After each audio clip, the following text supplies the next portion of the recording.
Michelin Pilot Challenge on IMSA Radio, part of the Radio Show Limited Network.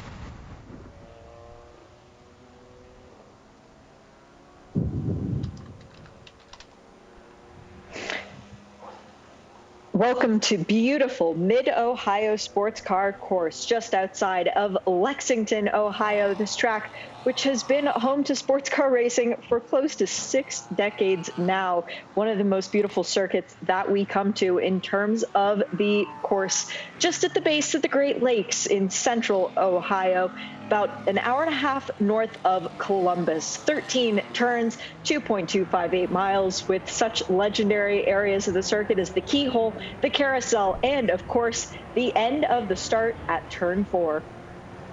Yeah, but the start of the race here is actually on the run down to that complex where the cars are now at the moment. It's quite extraordinary that, and I think unique, we still haven't worked out that there's anywhere else. Rob, our London producer, reckons that Anderstorp in the 1970s may have had a different start and finish line, not just on the same straight, but somewhere completely different indeed. Jeremy Shaw joins me, John Hindhaugh, in the Haggerty Global Broadcast Centre. You've just heard from Shea Adam in the VP, as our VP Racing Pit and Paddock reporter. Fabulous to have two 2-hour races this weekend, Jeremy, and the first time we've done that in the Michelin Pilot Challenge. Yeah, indeed. This is effectively a make-up for some of the races lost due to COVID earlier in the season. Particularly, I think the Canadian Tire Motorsport Park no longer, well, not this year, part of the series. So we're having this second race here at Mid-Ohio instead. But what a great place to have a double header, because it's always exciting action here on this 2.25 mile racetrack. Originally, came into being in 1962 with 16 corners. That didn't work at all. There was a corner going down into Thunder Valley and it slowed things down too much. So by 1963 it was pretty much as you see it now at 2.4 miles. And in 1963 also the first sports car race here was won by the man who's been made famous by the Le Mans 1966 movie. Ken Miles won a 168 mile contest here. We'll go a wee bit further than that today in the next 2 hours at IMSA Radio if you'd like to get in touch with us, as we are ready to go for the Mid-Ohio 120. Some interesting changes, Jeremy, particularly in the TCR field. The Hyundais have put on a few kilos. Yes, they have. There's been a couple of changes there in the balanced performance coming into this weekend. The Audis have added 20 kilos and the Hyundais 60. So it's going to be interesting to see how the race unfolds. It was the Audi still was on the pole position, and some of the Hyundais languishing a little bit further down the pack. But Michael Lewis, defending series champion, of course, along with Mark Wilkins last season, he qualified in the second position. That's his best qualifying of the year so far. So I think it's going to be a really tight battle in TCR. And, well, in GS, it always is, isn't it? Always is. Great to see the Aston Martin on pole position ahead of Tyler McQuarrie, or alongside Tyler McQuarrie, in the car that's had such a good couple of seasons, that dark grey with bright green Audi R8 GT4. Winward Racing right up there as well, with Russell Ward and Jeff Mosing with Murillo Racing alongside the two AMG GT4s then on the second row of the grid, the 4 and the 56. Behind them it's a Ford Mustang, Scott Maxwell in position number 5, and in position 6, James Clay for Bimmer World in the first of the BMW M4 GT4s, just proving the kind of variety that we love in this GS Grand Sport, but running to GT4 regulations. The Aston, unmistakable in its colour scheme as the safety car pulls off into the pit lane, but not coming to the start here. Remember, they've got half a lap to go. What will happen is the 2 hours will start to count down right now. Perfect time. I said that then, thought, oh, I hope I'm right, as they go through turn 1 and head up the hill. So this is going to be line up and get ready to go. The other thing that I would say as well is watch out for the lead TCR cars, because they are very nimble indeed through the corners. Quick note from Shea Adam, because we've got a few moments on the GS field, and particularly the winners in the GS field this year, Shea. 5 races, we've had Mercedes, Audi, McLaren, BMW, and Chevy each taking home a win. We could keep that streak alive if different manufacturers winning with the Porsche, Aston Martin, or Ford sees the checkered flag first today. And I mentioned what a great season Tyler McQuarrie and the team have had. They've had a fabulously consistent season this year. We'll talk about that as they come out of the keyhole, formed up side by side. We've had a minute of racing, but we've not yet come to the green. We have now. The green is in the air as they come down to the kink, and it's Bibendum, the Michelin man, who waves the green flag, and immediately Nate Stacey for Core Motorsport and Aston Martin dives down to the right-hand side of the track. He'll hold on to position from the 39. The Audi GT4, the R8 GT4 in second position, then the first of the Winward AMGs, or yes, the first of the Winward AMGs in third position. Then Murillo Racing in that metallic tangerine car. TCR have gone through. Max Faulkner in the Audi leads from the Hyundai Veloster, so got the jump on Michael Lewis there. And then it's the KMW Motorsports with TMR Alpha that's in there as well. That seems to have had a decent start for the little... It's black, but it's got a beautiful dark red colour underneath it. Looks like Murillo up into third position as they come through the carousel for the first time, out onto complete the first racing lap, which was really only a racing half lap, wasn't it? But down towards the first corner, and the first part of the job, Jeremy Shaw, done for Nate Stacey and Core Motorsports as the Aston Martin has converted from pole position and heads up towards the keyhole, still in the lead. Yeah, that's exactly right. And these two leaders, you talked about the consistency, how important that is. As we see there, Scott Maxwell looking to try and make a pass on Russell Ward for fourth position, not able to make that stick, but a great start there by Jeff Mosing in third place. Been a really good qualifying run for Jeff, and he's knocking on the tail of those two leaders who've been super consistent this year. Having said that, the last couple of races have been a little bit disappointing for the number 39 car that leads the points by just one coming in here this weekend. They've had 9 top 3 finishes in the last 20 starts. That's pretty remarkable to be that consistent. I think only in the last 22 races, only 4 times have they been outside the top 4. That's extraordinary, isn't it? Really is. So the countdown clock is already down to under 1:57. As far as pit stops are concerned, Jeremy, there will be people that if we don't say this right now, will be straight onto Twitter at IMSA Radio. The touring cars, the TCRs, they should be able to make this on one stop. Strategy may play out, of course, if we get safety cars as well. But what about the GS cars here? How's their fuel usage from what you've heard from the teams? I think it might well be 2 stops, depending particularly on whether they elect to split the race into equal portions. The minimum drive time is the regular 45 minutes, isn't it? So they have to fulfill that minimum drive time before they hand over to the co-drivers in order to fulfill that minimum drive time for this 2-hour race. But I think some of the teams might be able to stretch it, and if there is any full course caution, that will certainly help that cause. But generally speaking, I reckon most of the teams are going to have to make 2 pit stops. As Shea points out, it is 40 minutes the minimum drive time, not 45. My bad.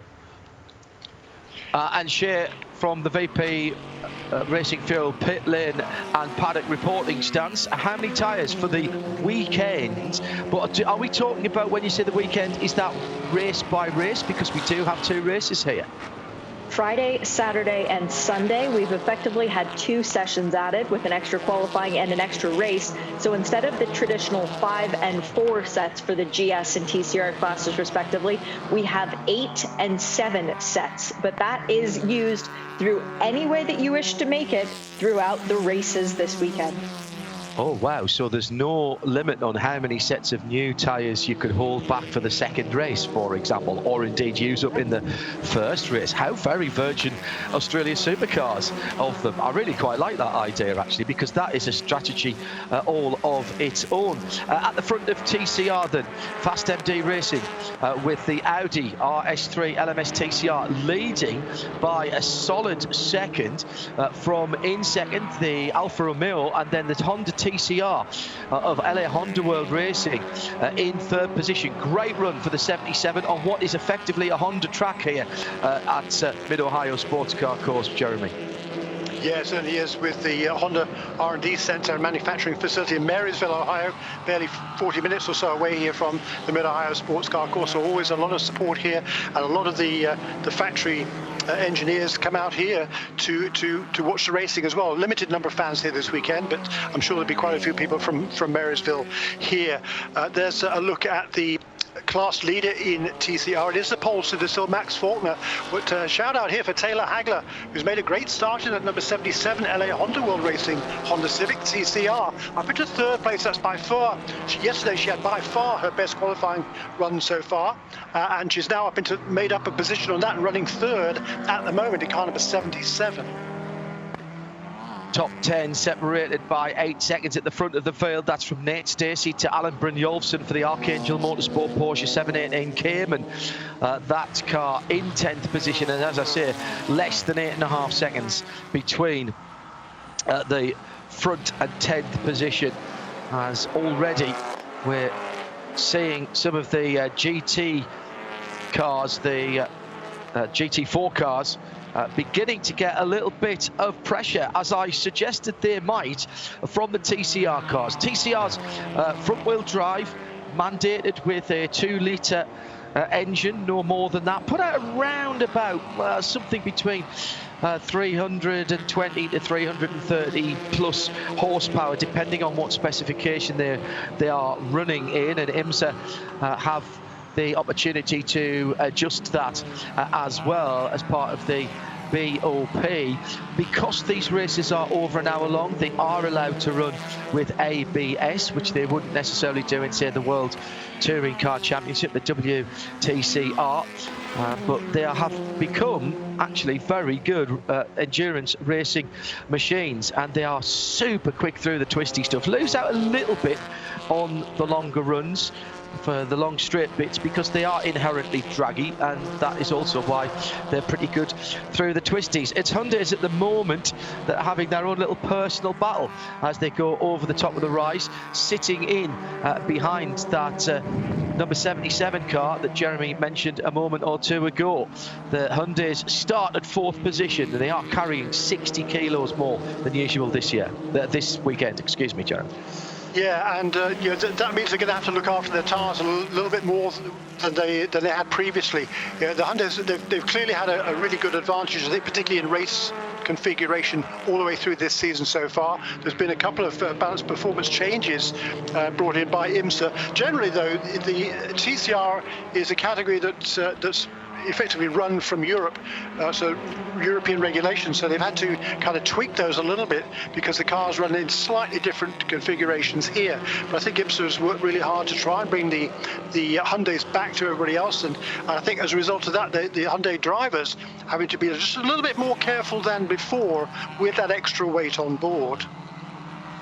So early knockings here, and side by side into the keyhole at the top of the hill for those Hyundais. 1, 2, 3 of them running absolutely line astern. The light blue car is that of the Veloster of Michael Lewis, then Ryan Norman with the red car, the 33 behind him, and then Mark Wilkins in the 21. That's the white and green car. Is that Parker Chase in there, and the black car behind? Yes, it is. So 4 Hyundai Velosters running together, and then in behind them it's Michael Johnson for JDC Miller Motorsports in another Audi, with Gavin Ernstone for the brilliantly named Road Shagger Racing sitting then in 9th position. A great battle pack there from 4th down to 9th position, Jeremy. Yeah, that's right. All of the rest of the field there are all nose to tail, aren't they? It's a tremendous battle. And out front, we've still got the 3 leaders just edged away just a little bit from Russell Ward in the early stages. The Aston Martin still leads. That is Nate Stacey, and he's had a really, really good season. Just gets better and better, doesn't he? He started off this sport, I think he was 12 years old when he started racing initially in in sedan cars, but he's just getting better and better. He's now only 20 years of age. It's remarkable. He's been around, it seems like, such a long time. But he's from Owasso in Oklahoma, not exactly a hotbed of motor racing, but young Nate Stacey has really come on leaps and bounds. I think thoroughly benefiting from the huge experience that Kyle Marcelli has, his teammate from Barrie, Ontario in Canada, as we see a move here for Alan Brynjolfsson, trying to fend off the McLaren of Sheena Monk. That is for 10th and 11th places. Yeah, and it's great to see that kind of battling right the way through the field. Vin Barletta for Turner Motorsport sitting in 18th position at the moment. A number of different strategies, but for some of the lesser experienced drivers, what they've got to do is get through to their 40-minute minimum drive time. So once we get down to an hour and 20, expect to see some of those cars coming. And we've already had more than 10 minutes of this race. It started off as a 2-hour duration here for the Mid-Ohio 120, the first race of a double header for the Michelin Pilot Challenge this weekend at Mid-Ohio Sports Car Course, where Aston Martin lead the field in that very distinctive white, teal, blue, green and not sure what you call that. I suppose you'd have to say it was purple or pink, wouldn't you? After what we've seen down through the years with some of the more garish colour schemes. But I think that one works very well indeed for Core Motorsports. And that Aston Martin sounds fantastic. Not quite the rumble of the previous version of the V8. This one with the twin turbos in the hot V of the engine. Originally, of course, the AMG V8 engine, but Aston, for the street cars and indeed for the racing cars, allowed to do quite a lot of work on that engine and tune it, use the electronics and make it very much their own character. And at the moment, Nate Stacey from Tyler Macquarie in the Audi R8 GT4 by 1.2 seconds, but being kept honest by both Tyler and Jeff Mosey at the front of the field, Jeremy. Yeah, it's cool to see, isn't it? There's a good lap there from Nate Stacey. They've been trading fastest laps, Nate Stacey in the Aston Martin and Tyler Macquarie in the Audi. Last time around, it was Nate Stacey who set the fastest lap, and he does again this time around, 1:48.499 for Nate Stacey.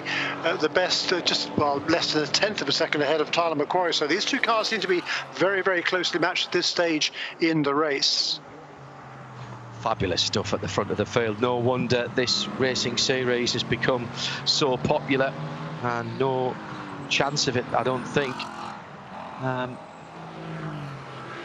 being anything other than that. We used to say, Jeremy, didn't we, that this was a bit of a well-kept secret in motor racing. Not anymore. Through on the inside goes the Riley Motorsports car. That was up the inside of the Fast Track Racing BMW, and that is a pass for position, as that's 12th position actually there. And just sitting in behind there, that's the PF Racing Ford Mustang of James Pesic. Now that really is pink, that car, as they come down to the bottom of the hill. And the green Porsche that is just in behind that is BGP Motorsports, and that is the 38 car. So we're talking there about 12th down to 14th. Another fantastic train of cars all battling for positions, and the AMG, the Wins car, has gone through. Yeah, it has. Good move there by James Cox. Disappointing qualifying run for him. He's been generally qualifying well this season, but that was certainly difficult for him. And coming off a really bad weekend last time out at Michelin Raceway Road Atlanta, where they lost a lot of ground in the championship. This team, of course, won the opening race of the season at Daytona. Jim Cox and Dylan Murray, along with Jerome Blankemolen on that weekend for the long distance race. But now looking to make up for that disappointing last place finish last time out. And they're 13 points off the championship lead in this number 35 car for Riley Motorsports to trying to make up ground. And a good first stint here from James Cox. And interesting again, there's four different cars there. There's the Mercedes, the McLaren's in there, the BMW and a Ford and a Porsche as well. It's great racing here all the way up and down the field. Yeah, Alan Brynjolfsson doing a good job. He again is one of the drivers who starts the race tried to stay on the lead lap. He's dropped back to nearly 18 seconds away from the lead, and there's a 6-second gap ahead of him. But that'll all be down to Trent Hindman to grab back in the second part of the race. So whilst the pit stop tactics in a 2-hour race might not be as complicated as, say, we saw last weekend at Le Mans or in some of the longer races we have here in the IMSA Michelin Pilot Challenge, getting the right drivers in the car at the right time, absolutely key. And Brynjolfsson at the moment is having a little bit of rearguard action as Sheena Monk in the Motorsports in Action, the Mia car. Hello, Mia. I know you always listen in and watch what's going on. So Mia is a person, and Motorsports in Action spells Mia, and Sheena Monk is in that number 3 McLaren S570 GT4, and was sitting very nicely there in behind Brynjolfsson, just ahead of that Riley Motorsports AMG that we saw making the move earlier on. Quarter of an hour gone. Let's go to a VP Racing Fuels pit and paddock report. Here's Shea Adam. Well, we do have BOP for both classes and for the TCR in particular, but the TCR class does have that additional race weight compensation table that Jeremy hinted at a bit earlier. 20 kilos additional for the Audis, 60 kilos, which is the maximum amount of weight added to the cars for the Hyundais. And we saw them running together in a train. I've checked in with a couple of drivers from both other manufacturers, Audi and the Honda camp, not yet able to get a response from Alpha, but there seems to be a bit of discussion down on the pit lane as to whether or not the Hyundais are actually running together for a plan to try and get some of that weight taken out for the next race, because that is a race-by-race thing. It is a completely separate category from the balance of performance. Yeah, it doesn't work that way, Shay. If the IMSA technical team is well on top of teams trying to sandbag or not show their true performance, so it's not a question of holding back. I'm sure they're doing the best they can, but I think the Hyundais have had a pretty big edge, have they not, in the first half of the season. So I think now they've been pegged back. And look, this is still very early stages in the race, and they're all running very similar lap times in the TCR category at the moment, just a few tenths of a second really between most of the contenders. So I think at this stage, certainly too early to call anything. Completely agree, Jeremy. It's just interesting to hear that certain teams are already saying we aren't sandbagging. And looking at the 23, for example, the Fast MD Audi that's leading the way, Max Faulkner qualified the car on pole, third time for him to do that this year. And then looking at the Honda, the lone Honda in the field this weekend, Taylor Hagler doing a fantastic job so far behind the wheel of the 77 Pikachu, as it was affectionately named by herself and co-driver Ryan Eversley. They're saying we're not holding anything back. We're going as hard as we can. And so far, silence from the Hyundai team. So I am going to continue reaching out to them. But 4 wins on the year for Hyundai, the 1 for Audi. It has been a Hyundai dominant season, and good on them. They have done exactly what they needed to try and earn that manufacturer's championship. Can they actually be caught, Jeremy? Because I know there's 4 manufacturers, but they have a 17-point lead over next in class Audi. Sure, they could be caught. We're exactly halfway through the season, so what they've gained in the first half of the season, they can certainly lose in the second. But certainly they do have a very commanding advantage coming into this weekend with the performance they've shown so far. As you say, it was an Audi who won the first race, and since then it's been all Hyundai. But at the moment, the Audi is running out front by about 5 seconds over the Alfa Romeo in second place, and a similar second gap to Taylor Hagler in third place. And it's certainly a shame to see only one of the LA Honda World Racing teams here this weekend. We normally have 3 cars, just the one. Yeah, and we missed out on the sister car running at the Road Atlanta, the Michelin Raceway Road Atlanta rounds. The Shelby Blackstock and Chris Miller ran that car together for most of the season. It was quite disappointing to not see the Matt Pombo and Mike Lamara car on the entry list, as well as finally Russell Ward finds a way to get around Jeff Mosing, and it is in that passing opportunity into the braking zone of turn 4, as now Nick Galante looks to do the same to Robbie Foley, I believe. Can Nick make it? Oh, excuse me, that's James Clay trying to go around Robbie Foley. James gets a little bit wiggly trying to go around the outside of 6, can't make it stick. and now might lose another position to Bryce Ward, as well as behind is Nick Galante. See, I knew he was in there somewhere. It's a very tight battle on track, all for the 8th position, and 4 cars are disputing it.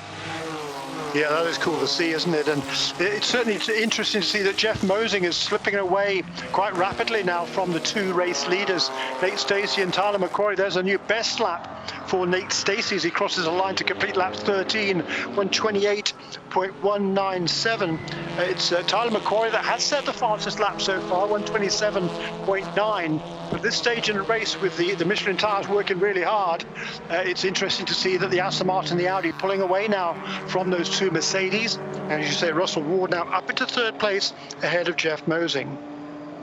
Sheena Monk, meanwhile, up into the 10th position, having gotten around Alan Brynjolfsson, who's now falling back into the grips of that new BMW. That's the 26 that you mentioned it was his birthday today. So welcome to the series and happy birthday, and welcome back for the classic BMW team. A very early turn in and contact made as Alan Brynjolfsson off into the gravel. Jim Cox hitting him on the nose as he's spinning backwards. The Riley Mercedes, the 35, manages to keep going, but it does need a little bit of rhinoplasty as the nose is quite damaged on that car. Brynjolfsson is stuck in the gravel at the keyhole. Let's see if he can get any sort of forward momentum. We did see in a Porsche race earlier, Jeremy, that a car went off into the gravel and managed to recover himself. Will not be the case for Brynjolfsson. He is indeed trapped. So that should bring out our first full course caution as the battle continues into the start-finish line once again for Nate Stacey, leading Tyler McQuarrie. Are the yellows displayed? Not quite yet. They're still battling away, but they are going to be coming into the zone where the stranded car is. So I would imagine race control will be doing something about that soon. Yeah, I wonder whether anybody will take a gamble and come onto the pit lane for some service now. It's too early to make driver changes, but certainly the teams could come in about halfway through, almost halfway through a stint now. 21 minutes elapsed in this race. The good news for the field is that Alan Brynjolfsson is well off the racetrack. The bad news for Alan Brynjolfsson is that he's well off the racetrack and, as you say, stuck in the gravel. So we are going now full course yellow with a yellow car stuck in the gravel track. Oof, that is a little bit of sickening irony there, Jeremy. Another opportunity. There were 5 cars going in. It started with the classic BMW, who went a little bit too much over the curb on the right-hand side, got into the right rear of Brynjolfsson, spinning him around. The PF Racing Mustang just snuck right down through the inside, and Jim Cox, who tried to go around the outside, found himself face-to-face with the Porsche. So curse of the commentator striking once again as John Hindhaugh is raising a hand and assuming responsibility for that one. But Alan Brynjolfsson will be very frustrated, especially because Mid-Ohio, a good track for he and Trent Hinman. It's where they got a win back in last May when it was a fuel race and they were victorious.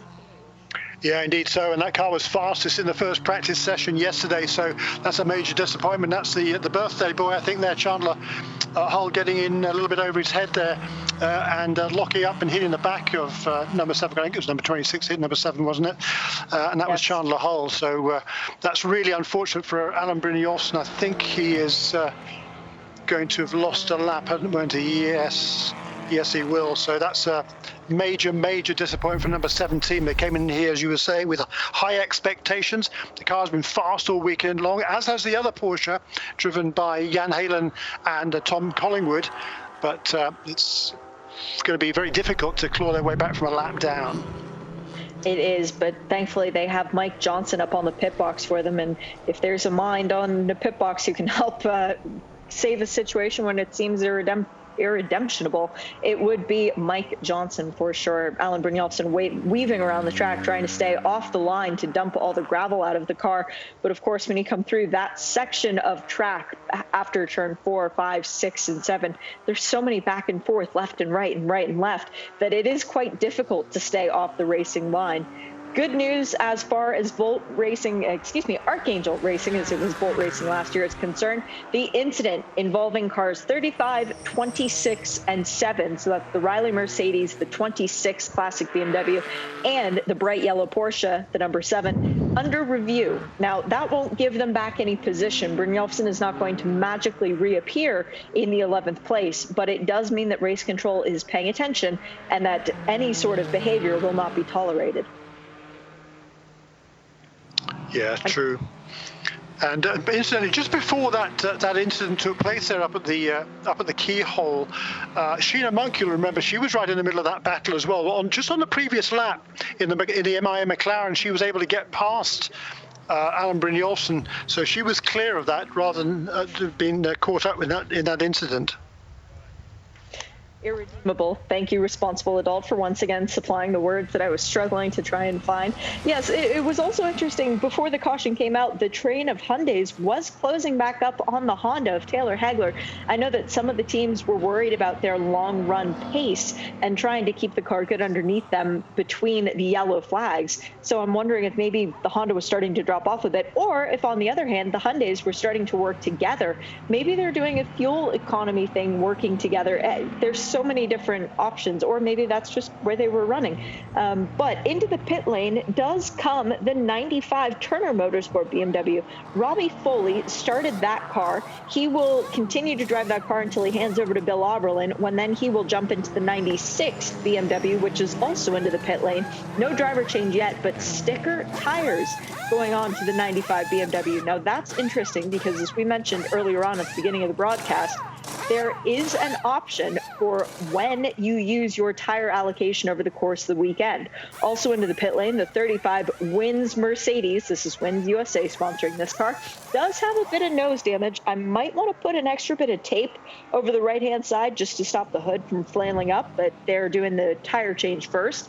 Fuel only for James Pesic in the number 40, that's the pink Racing Mercedes. Also in was Hardpoint. I believe it was fuel only for that Audi, as Brynjolfsson is in and getting full service fuel and tires. I don't see any other damage to that car, Jeremy. They might have lucked out, and if they are only a lap down, they might be able to get the wave around. Well, that's certainly one of the reasons why they're making this pit stop now, because they'll be hoping on the in half an hour or so's time, when the leaders come into the pits, then they will need less fuel potentially to take on that number 7 car and perhaps leapfrog a few other cars and get back into contention. But certainly interested to see, out of the top 12 cars, I think the only one of the top 12 runners in this stage to come into the pits was number 95 Turner Motorsport BMW. As you say, both Turner Motorsport cars in. Too early to make that driver change, but again, they will need less fuel when they do come in to make those driver changes. And for the number for the Turner Motorsport cars, I think the timing of this full course caution, particularly for Robbie Foley, who's going to be hopping from one car, the number 95, into the 96, as with the damage to the front end of the. Yeah. 35. He was involved in that incident as well, then, wasn't he? He was. The Wins Mercedes was the car that met the 7 Archangel Racing Porsche head on, and the pit lane officials saw something they did not like out of the front of the Wins Mercedes. I'm thinking that there's some fluid down on the pit lane in front of the car, because Johnny Knotts was actually one of the pit lane officials, and he is the lead guy who was over looking at the car. It has not yet rejoined. As the TCR runners are into the pit lane, fuel only for the 77 Honda, the lone Honda in the race. Staying out is interesting, though, because Max Faulkner in the 23 Racing MD Audi has stayed out, as has Roy Block in the Alpha, the number 5.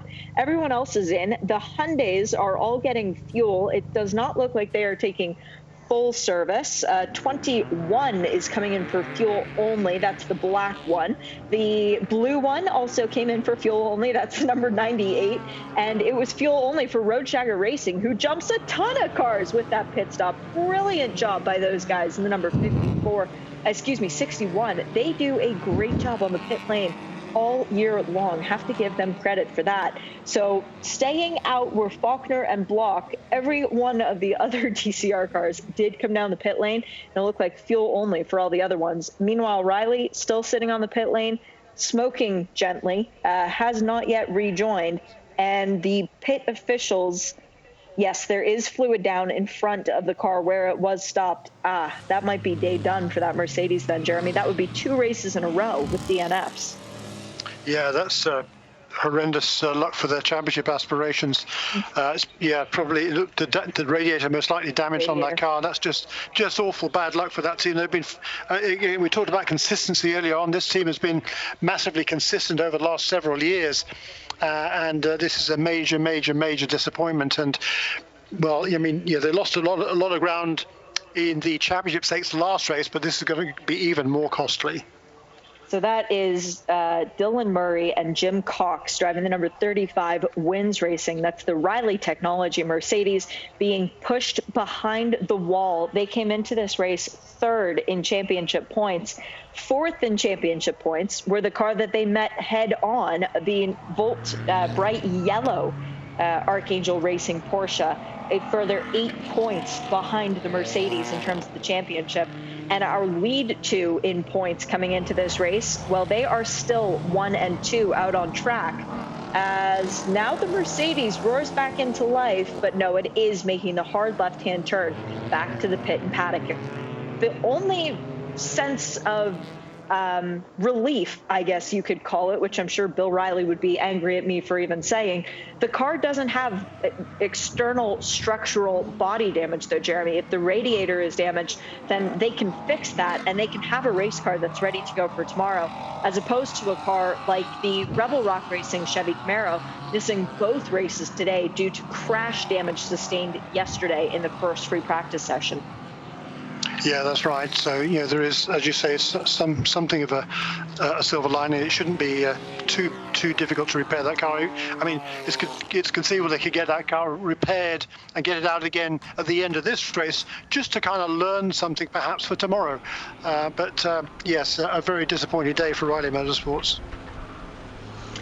All right, the pit stops are done. The field is packing back up. The incident is still under review. We will let you know when we do hear more about that from race control. Just a reminder, that was the Riley Mercedes, the 26 Classic BMW, and the 7 Porsche from Archangel Racing. But the lights are out on the safety car, which means we should be going back to green here very soon. Nate Stacey is our leader in the Aston Martin, followed very closely by Tyler McQuarrie in the 39 Audi. It's Russell Ward in the 4 Mercedes, and then Jeff Mosing in the 56 Mercedes, followed by Scott Maxwell in the 22 Ford Mustang, sharing once again with Sebastian Priaulx, who is going to be making his Mid-Ohio debut here once they do the pit stops after the 40-minute mark has elapsed. Backed up and going slowly, waiting until they come through the end of the carousel, the long right-hand turn, and then the quick left back to the start-finish line. Now Nate Stacey puts his right foot down and gets a jump as the green flag is back in the air, and we are underway once again with 1 hour and 27 minutes remaining in this race 1 of the weekend for the Michelin Pilot Challenge. Really good restart there for Nate Stacey, and the top two kind of caught Russell Ward just a little bit napping there. He wasn't on the throttle quite as quickly as the first two. So he's already dropped back 7 or 8 car lengths. And he's now got Jeff Mosing with his tail. 2 Mercedes running 3rd and 4th in a huge straight of cars behind them, led by, I think, the BMWs and the Ford. And the front two, Jeremy, already checking out. They're already practically out of camera shot of the rest of the field, as Jeff Mosing has now to defend from Scott Maxwell, trying to go around the outside through turn 5 as Maxwell, he's sticking there. He's going to have to use curbs. No, he doesn't. He still holds it tight. Going to get the pass done on Mosing? Yes, he does. What a move from the veteran sports car driver. Yeah, Scott Maxwell there showing his experience. This is his 139th start in this championship. He made his debut back in 2002. In various iterations of this championship over the years. He remains the most successful qualifier in the history of this championship with 16 poles. Hasn't had one for a couple of years now, but he's certainly looking good here. There was a balanced performance change prior to the last race a couple of weeks ago at Michelin Raceway Road, Atlanta. The Ford was able to shed a bit of weight, 30 kilos in fact, and that's really got it competitive now at the front of the field. And once again, Scott Maxwell taking advantage of that here in the early stages of this race.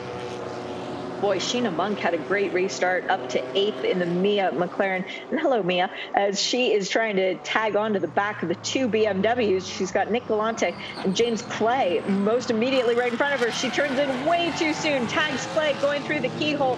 That was not the best move in the world, Sheena. I'm sorry, that might be getting looked at by race control, as Clay has spun around and is sitting on the grass waiting for the entirety of the TCR field to go by before he can resume, and now he does. Boy, James Clay is going to be wondering what black cat he kicked under a ladder. Sheena just pulled up, was not there, and turned in. She was trying to off-road there, Jeremy. There was more grass under the wheels of the McLaren than there was tarmac. Well, I think she realised she got in too deep, so she tried to kind of get out of the way and get on the grass there, but a little bit of an inexperience, I think, there from Sheena Monk. You know, she's still relatively new to this sport, certainly this level of competition, and she's done a fabulous job in the early races of the season, but that was clearly a mistake there from Sheena, and I'm sure there'll be a penalty called, and once again, bad luck there for the Bimmerworld car that takes the brunt of that mistake.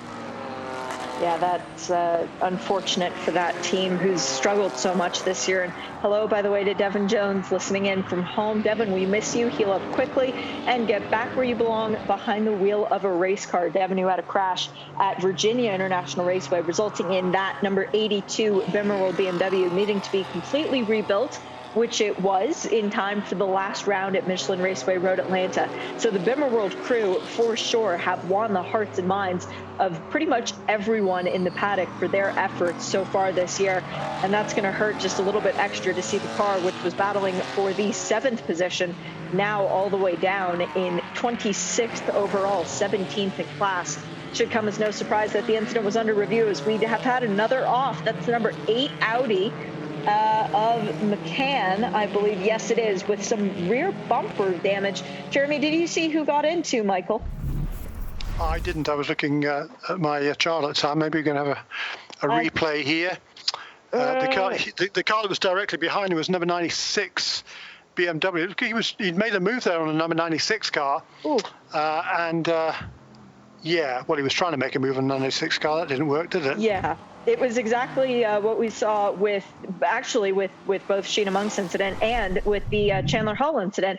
A little bit of an experience trying to dive down the inside at the keyhole, just getting it wrong and then reacting when contact is made with another car. Unfortunately for Michael McCann Jr., there was contact. It resulted in his car going airborne, and now he has parked the number 8 Audi of McCann Racing at the exit of the keyhole behind a tire wall. It's a safer spot, but it's not necessarily a safe spot. So race control might want to take some action with that. I think that car's far enough out of the way. I think Michael's, if he's got a terminal problem with that car, he's done a good job, I think, to get it out behind that tyre wall. There's a local yellow there, I think, perhaps at the moment. But I think a car was kind of far enough offline there to be out of harm's way. And that's a great shame for local team, local driver Michael McCann Jr., as we see number 3 car coming in, I presume, to serve a penalty. Correct. Yes, indeed, incident responsibility. But it's a shame because Michael McCann Jr. and Britt Casey Jr., the 2 juniors in that car, both 2 talented young drivers, particularly Britt Casey Jr., who's been a standout, hasn't he, in TCR over the last few years. And this was good to see this team back again. They missed a couple of races, but unfortunately it looks like an early end to that team's race. But look at this battle farther back down the field in TCR. All the cars still together. The GS cars mingling amongst them as well. Oh my goodness, this is exactly what you want when you mix all of your cards together and you deal them out. You want a card of each different category. That's what we've got. We've got an Audi, a Honda, Hyundai, mixing it up together for a position. And oh, by the way, the recovery drive from James Clay in between them as well. So the front of this battle is Gavin Ernstone, the first car out of the pit lane after that full course caution. He was the first car to take advantage and to leave, once again being attacked savagely by the number 98. No, that's the 29. So that would be Gabby Chavez, I believe, right behind him. No, Parker Chase, excuse me. Then behind them, the light blue Hyundai, the 98 of Michael Lewis, followed by the Honda of Taylor Hagler. Then we find Michael Johnson in the 54 Audi Mark Wilkins in the 21 Hyundai, and then Ryan Norman in the bright red number 33 Hyundai. So this is a flat-out battle for third position in the TCR category. The only problem is 6 cars are disputing the one place on track. Yeah, very cool battle that is. And at the back of that trailer car is from Chagrin Falls, Ohio, which is up in the Cleveland area. Ryan Norman, who is the championship leader coming into this weekend. He's won 2 of the last 3 races, along with former IndyCar driver Gabby Chavez, former Indy Lights champion Gabby Chavez. Ryan Norman himself, a former winner in the Indy Lights Open Wheel Championship. And I think at this stage in the race, just biding their time. Mark Wilkins trying to go around. We're coming up for 40 minutes completed in this race, Shay, so I wouldn't be surprised if we saw some pit callers fairly soon to make those driver changes. Good spot, Jeremy. A pass made by Mark Wilkins, and following him through was Ryan Norman. So you were speaking about him, and he felt like he had to earn something to do with that. And now we have Michael Johnson back into the 9th position in the TCR class. Right behind him is Sheena Monk in that number 3. It was a drive-through penalty for the incident responsibility with the 82. That's the James Clay car. Still off course is the number 8, Michael McCann Jr. And a penalty has been issued to that car as well for incident responsibility. So should the 8 manage to continue at some point in time, it would need to serve a drive-through for the incident with Vin Barletta in the 96 Turner Motorsport BMW. But seeing as right now it is stopped out on the course, that is really just more of an exercise of a penalty. We are now within the pit window where 40 minutes have elapsed. So if you wish to do a driver change, Jeremy, you rightly noticed it. Now is your opportunity.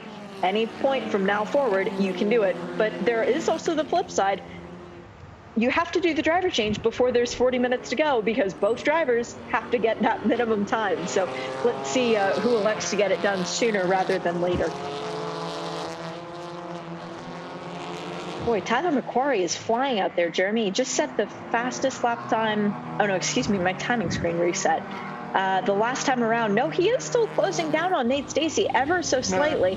Well, yeah, they're running almost identical lap times. The fastest lap of the race was set back on lap 9 by Tyler McQuarrie. We're now 25 laps in the books, and as you say, the gap between the first 2 has kind of stabilized around about a second. It's been that way pretty much since the restart. Nate Stacey pulled out about a second on Tyler McQuarrie after the restart, and that gap has been maintained. But once again now, we're seeing Russell Ward in the Mercedes falling back a little bit in 3rd position, and Scott Maxwell, he's not quite on terms with Russell Ward, and instead is now fending off the number 56 car of Jeff Mosing, with Nick Galanti right in the mix of it as well in Conor Brady for Biddlewood, another of the BMWs.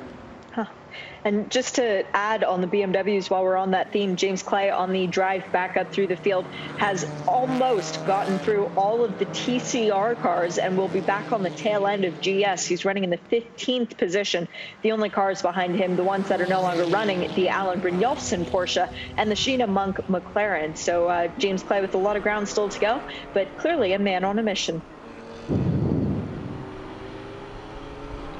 We've got a battle developing further back down the field. Oh, that is James Clay. James Clay is about to actually take back a position from both Brent Mosing in the 65 Murillo Racing Mercedes and the 96 Vin Barletta in the Turner Motorsport BMW, the second of those cars. They have to coordinate their pit stops carefully, do Turner, though, because, as you said, Robbie Foley jumping out of one car and jumping into the other. It's not quite that simple, because the rules dictate that he has to go from the 95 BMW to the wall. He has to go over the wall, which means sit on it or swing your legs over, and then he can proceed to get into the 96 BMW. So it is a bit more complicated. Welcome back, John Hindhaugh, to the broadcast. I've never been aware. I've just been watching and listening and watching. I was going to say a bit of carnage, but it wasn't really. Thanks, Shay, for that VP Racing Fuel update. And we are still racing. In fact, have we got a yellow? No, just a local yellow for a moment there. Still racing with the Aston Martin out in front. It's been a good run for Nate Stacey, and it is Blaine Hindhaugh, because I had just talked about Alan Brynjolfsson when he ended up in the gravel at the keyhole, which brought out the first full course yellow. We are under the time now for anybody to get their 40 minutes in, so pit stops, expect them anytime soon now, Jeremy, for those who haven't already been into the pit lane.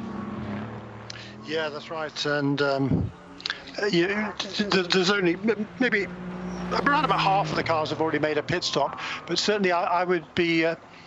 I mean, Gavin Ernstone, I would have thought would be an early candidate to make a pit stop in car number 61. A great first pit stop by that Roadshagger Racing team, by the way, because they jumped from the ninth position in class up to third for the restart, but they were in the pit lane, so it was a great stop by them. And right now, Gavin's holding his own there in third position, ahead of Phalanx, the cars behind him. So really stepped it up in the sort of kind of second stint, if you like, for Gavin Ernstone, and holding on to third position. So if he can hang on there, do so for as long as he possibly can.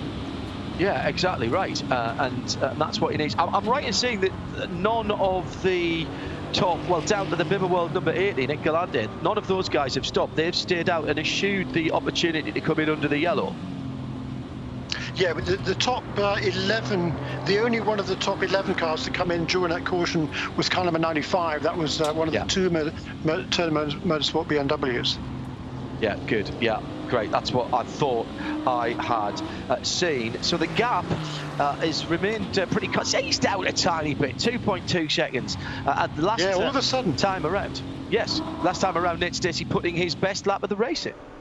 Correct, 128.17. He's been pretty consistent. His previous lap was a 128.22. His best lap in the race was a 128.19. So a whole string of laps very, very closely matched there. And once again, it's Aston Martin. It looks after its tyres, or the drivers look after its tyres. So it's able to maintain a really good, consistent pace. That's something that new shape of Aston has inherited from the classic version, if you will. That was always very good on its tyres. If you drove it correctly and didn't put too many inputs into it, and that's easier said than done, particularly around somewhere like Mid-Ohio sports car course. We've got an hour and 14 minutes to go in the Mid-Ohio 120. Let's go down to Shea Adam for a VP Racing Fuel pit report.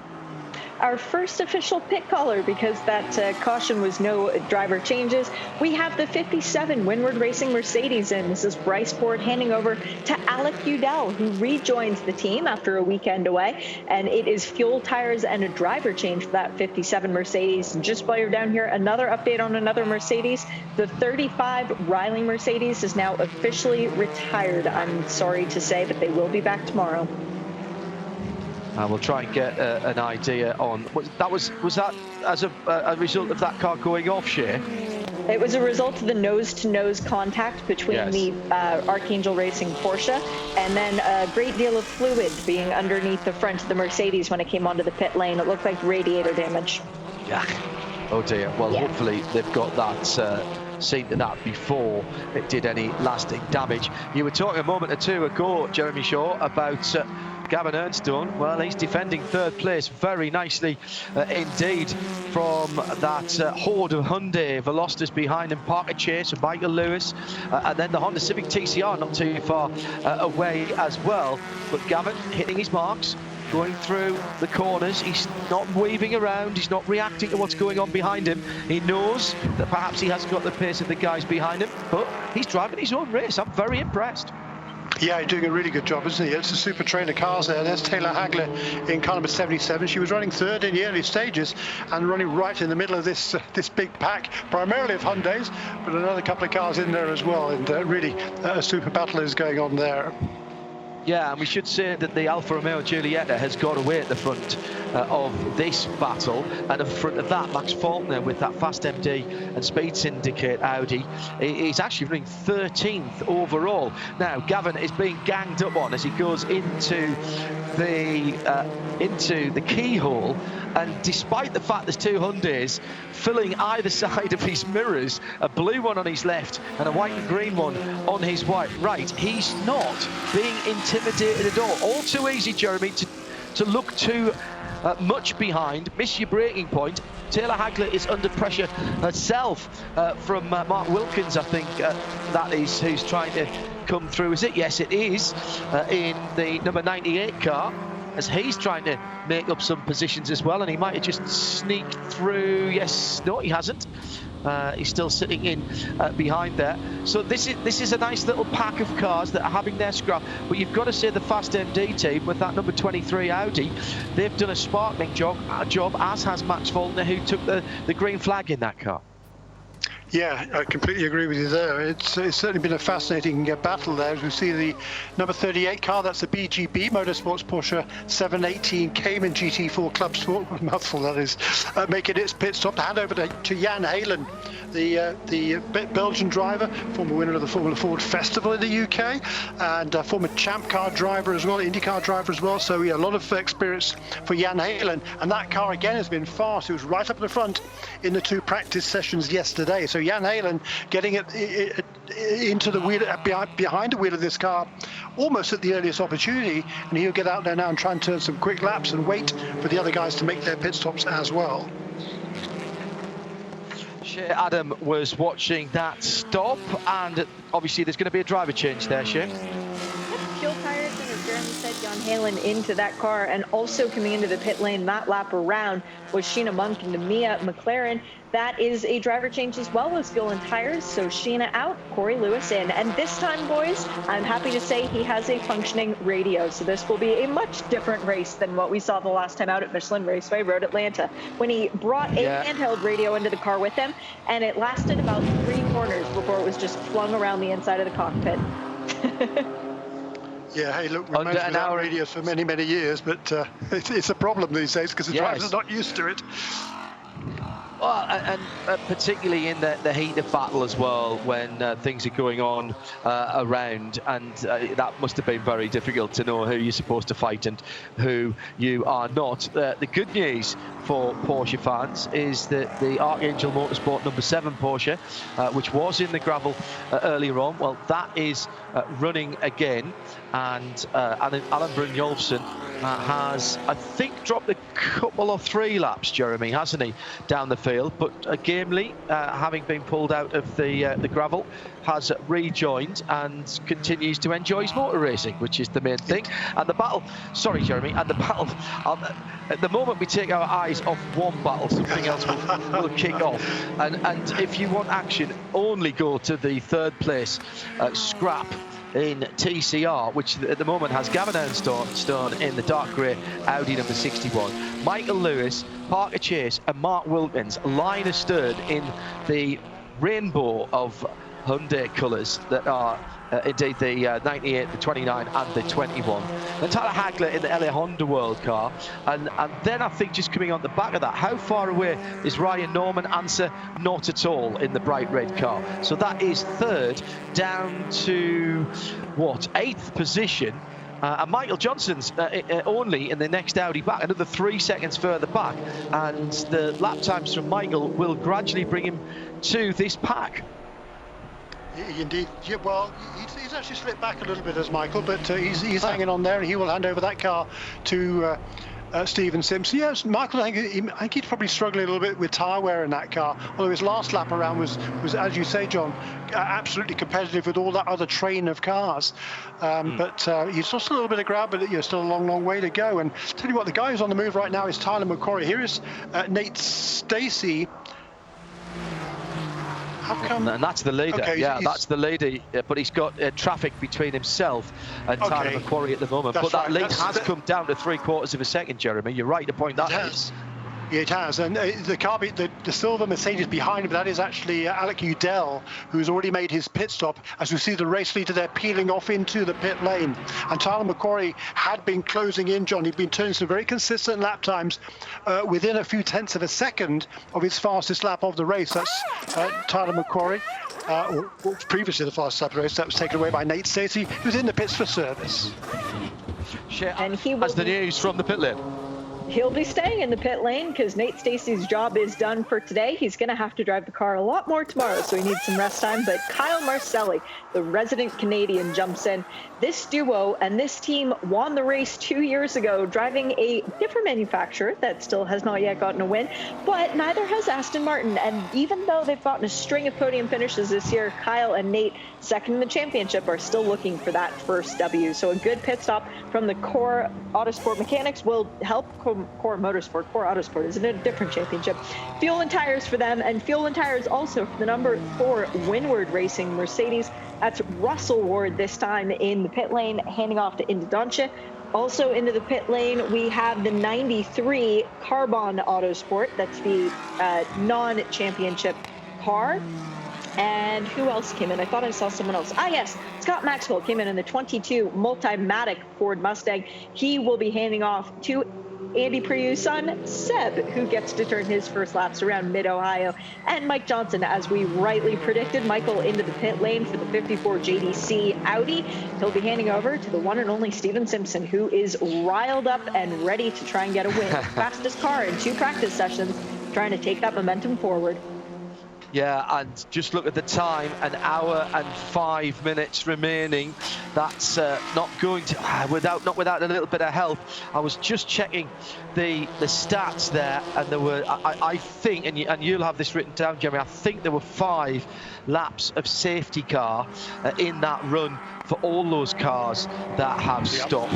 Yeah, so that effectively was 33 laps, but only then 28 of yellow.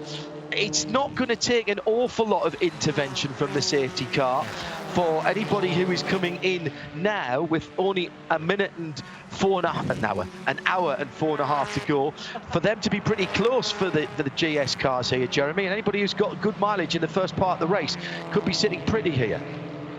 Yeah, that's right. As we, who was that ducking into pit lane? Was that the second place? It was the second place TCR car of Ryan Block, who'd done a really nice first stint in that KMW Motorsports with TMR Engineering, Alfa Romeo Giulietta, the only Giulietta in the field. He's going to hand over that car to Tim Lewis Jr. in an excellent second place. So coming out then, the 56, Jeff Mosing, Murillo Racing as it came in, Eric Voss, Murillo Racing as it goes out, Tyler McQuarrie pits from the lead. This is going to be very interesting by the time that 39 car comes back out the pit lane. Shea Adam.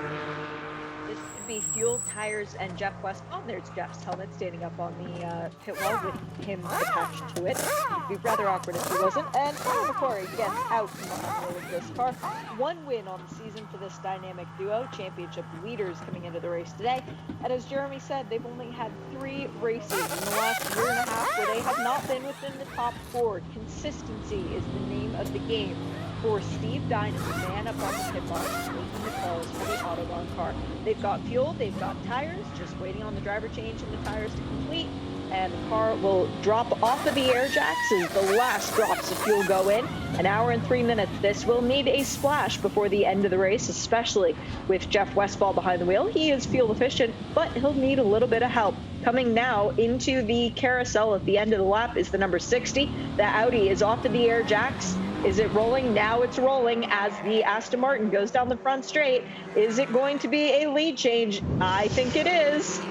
Oh, it is. Gets out just into turn 1. The advantage, of course, that the Aston has got is the momentum, Jeremy. Spot on. Sweeps around the outside. Now, you know, that is wonderful stuff. It's not for the lead right now because Robbie Foley in the Turner Motorsport, and you remember Jeremy said not so very long ago, they stopped not that long ago, that number 95 car. They did take advantage of the yellow flag and they came in after 16 laps. They've been out for another 20, so I reckon they can probably do another 4 or 5 laps before they have to come in, Jeremy, and that will take them pretty close to being able to get all the way without another stop. They've been only been out 31 minutes in that car for the moment.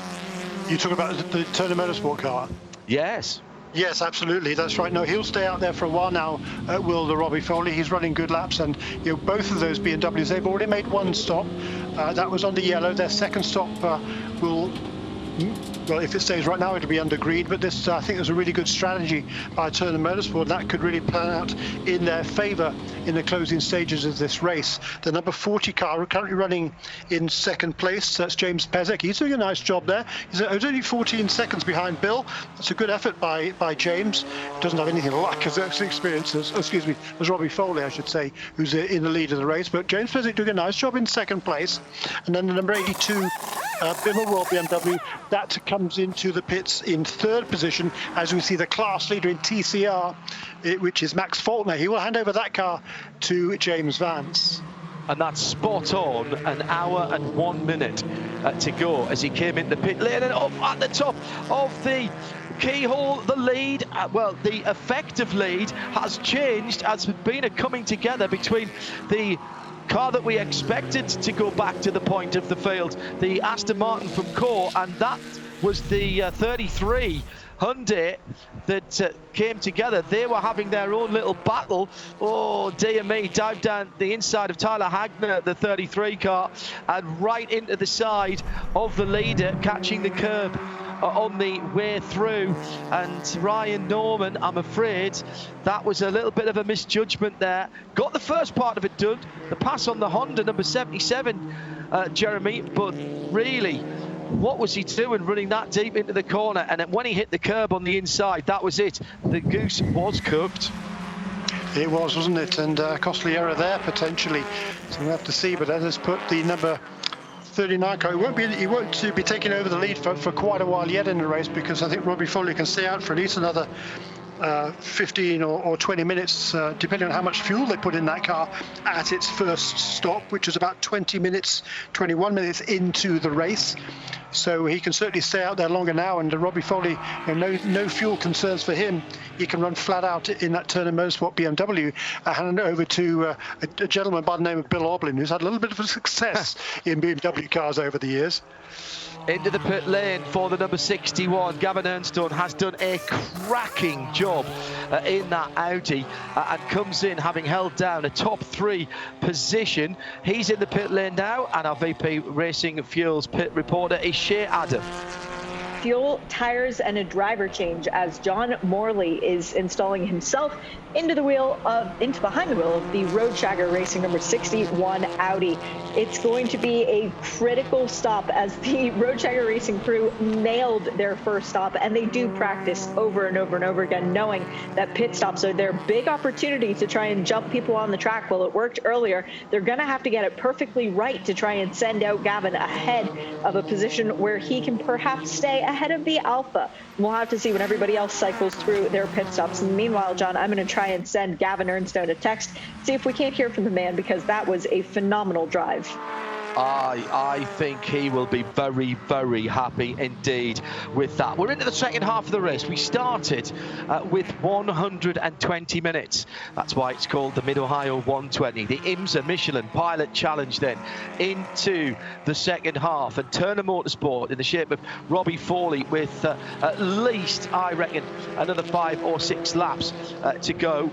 Yeah, about that in that BMW M4 GT4. He is going to be right in the window to take to the end. James Pesic is 17 seconds behind for PF Racing in the Ford Mustang, and then Murillo Racing and Brett Mosing in the number 65 in third position. Now, all of those 3 cars stopped when we had that safety car after 16, 17 laps.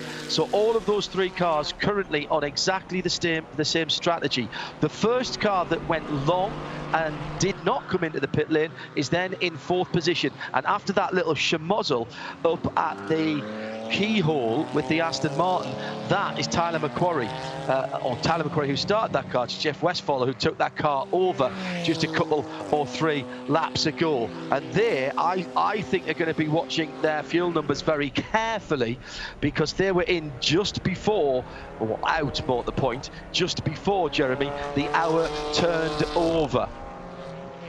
Indeed, yeah, they came in about 4 minutes before the hour. I don't think they can go that far on a tank of fuel, so I think that car's going to have to make one more pit stop, and well, pretty much everybody's going to have to make one more pit stop. In actual fact, the question is how much fuel they have to take on board.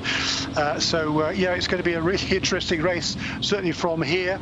And here we are now on board with Kyle Marcelli, having taken over from Nate Stacey and having lost the advantage through that incident up at the keyhole. He's now back onto the tail of the Audi. These, of course, the top two in the championship, separated by just 1 point coming into this weekend. And the Audi, that's got one race win to its credit this year. The Aston, however, has not. It's got 3 poles, but not yet a first win.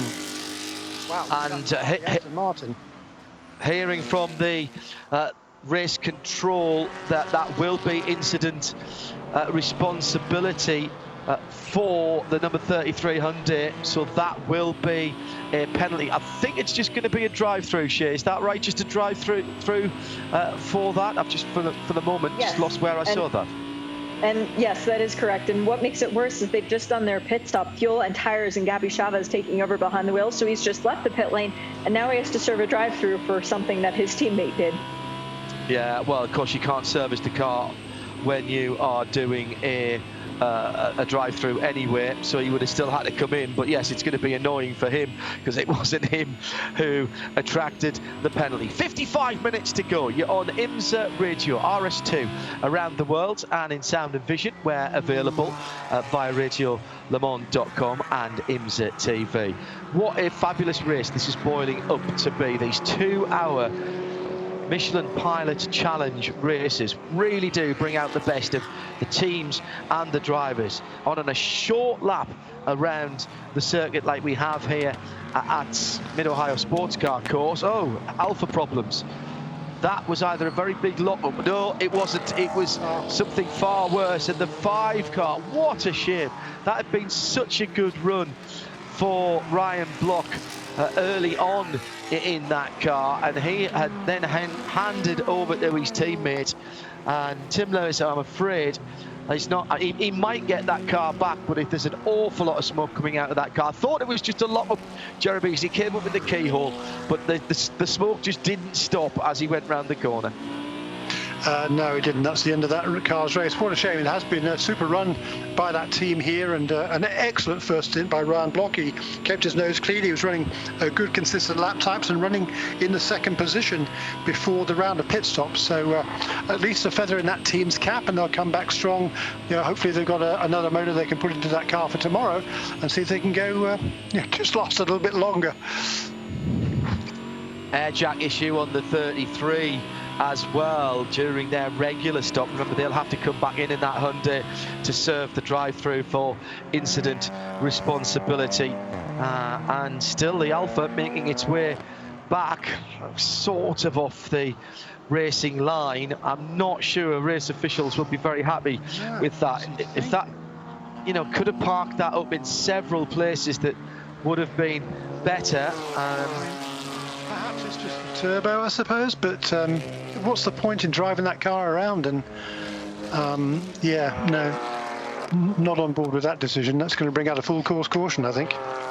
Well, I mean, full course yellow coming out, and that engine, turbo, oil seal, whatever it was right in front of the Aston Martin number 60 of Kyle Marcelli as he was heading up to the keyhole a lap or so ago. What an eventful race it's been for that car that led from pole position, the number 60, with the number 33 getting into the side, the Hyundai getting into the side of it, and then the issue with the oil being thrown onto the screen. Shea Adam has a VP Racing pit and paddock report, and it sounds like she's got an interview for us.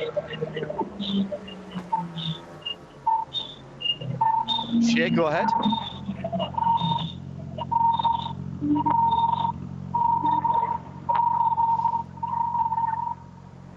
See if you can hear me now. Gavin Ernstone, what a stint out there for Road Shagger Racing. You guys had a phenomenal pit stop. How proud of you are you for your boys jumping up to 3rd position off that stop? I couldn't be prouder. You know, my guys are always money. They just deliver every single time, and today was no exception. So, yeah, just a strong stop. We have a little competition in our pit to see who can be quickest. The driver changed all the tyres, but they beat us every time. We're old and slow. Well, I am. John's not, but there we are. But no, love the stint. Really enjoyed driving. I love this track so much, and I've been looking forward to it all year. And it's great because we get to race it again tomorrow. And it's one of those tracks that no matter how many laps you go around it, you always seem to find a little bit more speed. So talk us through being able to find the pace between practice yesterday and then qualifying today and now into the race. Well, as I think as everybody who knows me knows, I take about a week to get up to speed. So missing the promoter days has cost me dearly this season. So I'm just kind of getting into my groove a bit. It helps to have a plethora of Hyundais jammed up your rear end. That kind of gives you the incentive to just push as hard as you can. And my spotter on the radio, Trevor's just yelling at me to just go, go, go. We were laughing about that, how calm, cool, and collected you were with all those Hyundais and all those multicolored Hyundais behind. What's it like to all of a sudden have them behind you instead of ahead of you? It's got to be a good feeling. Yeah, I didn't pay a lot of attention. I ripped the mirrors off the car so I couldn't see them and just kind of stuck to a very wide line. Yeah, mega job, mate. Good luck for the rest of the race, and we'll be cheering you on for Road Shagger Racing. Thanks. Gavin Ernstone, thank you so much. Thank you so much, Shane. Shea Adam, our VP Racing pit lane and paddock reporter. The Alpha that has put down, I think, some fluid and some oil onto the track is being pushed away. I'm sad to say that the KMW machine is, I think, done for the day. What I'm very surprised about, Jeremy Shaw, is that looking around the circuit where that car was running, that I don't see a really, really thick black line. It may have just been a bit of oil vapour that was coming out of the back of that car. Of course, the IMSA officials don't want to take any chances on that, but that at least, and by the way, we are under full course caution, so you missed no action while Shea was talking to Gavin. But it may be after a quick look around, maybe there is a bit there running actually down to turn 4, but it may not take too long to tidy this up. No, but we are going to be opening the pits probably this time for pit stops. We're going to see certainly the top 3 cars come in. In fact, I'm sure we'll see the whole field come in now, because if anybody was struggling to make it to the end of the race before, now they can make their stop under yellow. They'll only need a splash of fuel. So for those cars that were in a little while ago, which was the leaders prior to the round of pit stops, number 60, 39, 4, 57, 22, all the way down from there, all but the top 3. They'll probably come in just for a splash of fuel now, so they'll be good to go to the end. And the good news for the top 3 is that they don't have to come in at all. This has been...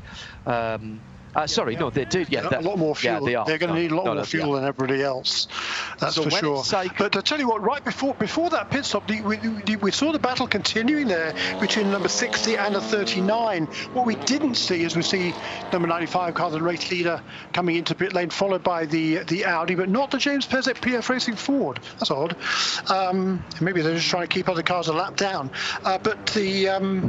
where was I going with that? Yeah, the 2 Mercedes, the number 54 and 57, the 2 Windward Mercedes, they pretty much close up onto the tail of that battle between the Aston Martin and the Audi. So whereas the Mercedes had fallen back in the first 2 stints of the race, given that full course caution after 15 laps, now they were running right on the pace of those leading pair. Yeah, I'm just looking through here and... Yeah, just looking through, there's 47, call it 48 minutes to go. So there could be some very short pit stops here, as Jeremy alludes to. And what they'll probably do is not put any more tyres on those cars. Remember, Shea said at the start of the race, our race broadcast, that the Michelin tyre allocation is for the whole weekend. So for both of the races and the qualifying session, you do get extra tyres because we've got 2 races, but you can use them however you want. I suspect that a few people will not put the tyres on here. They'll save the time. They'll go to the end of the tyres that they've got and save a new set of shiny Michelins for the second of our IMSA Michelin Pilot Challenge tomorrow. First time that we have had 2 races on the same weekend. We'll work out who did what to whom in a moment. Remember, we split the pit stops here, so the TCRs could come in next time around. For those that haven't yet been into the pits, I'm presuming then, Jeremy, that the Michael Lewis TCR, the number 98 car, that owes us a pit stop. It's only been into the pits once, so that car's going to pit now and go. Thank you, Shea, and go to the end. Shea, sorry.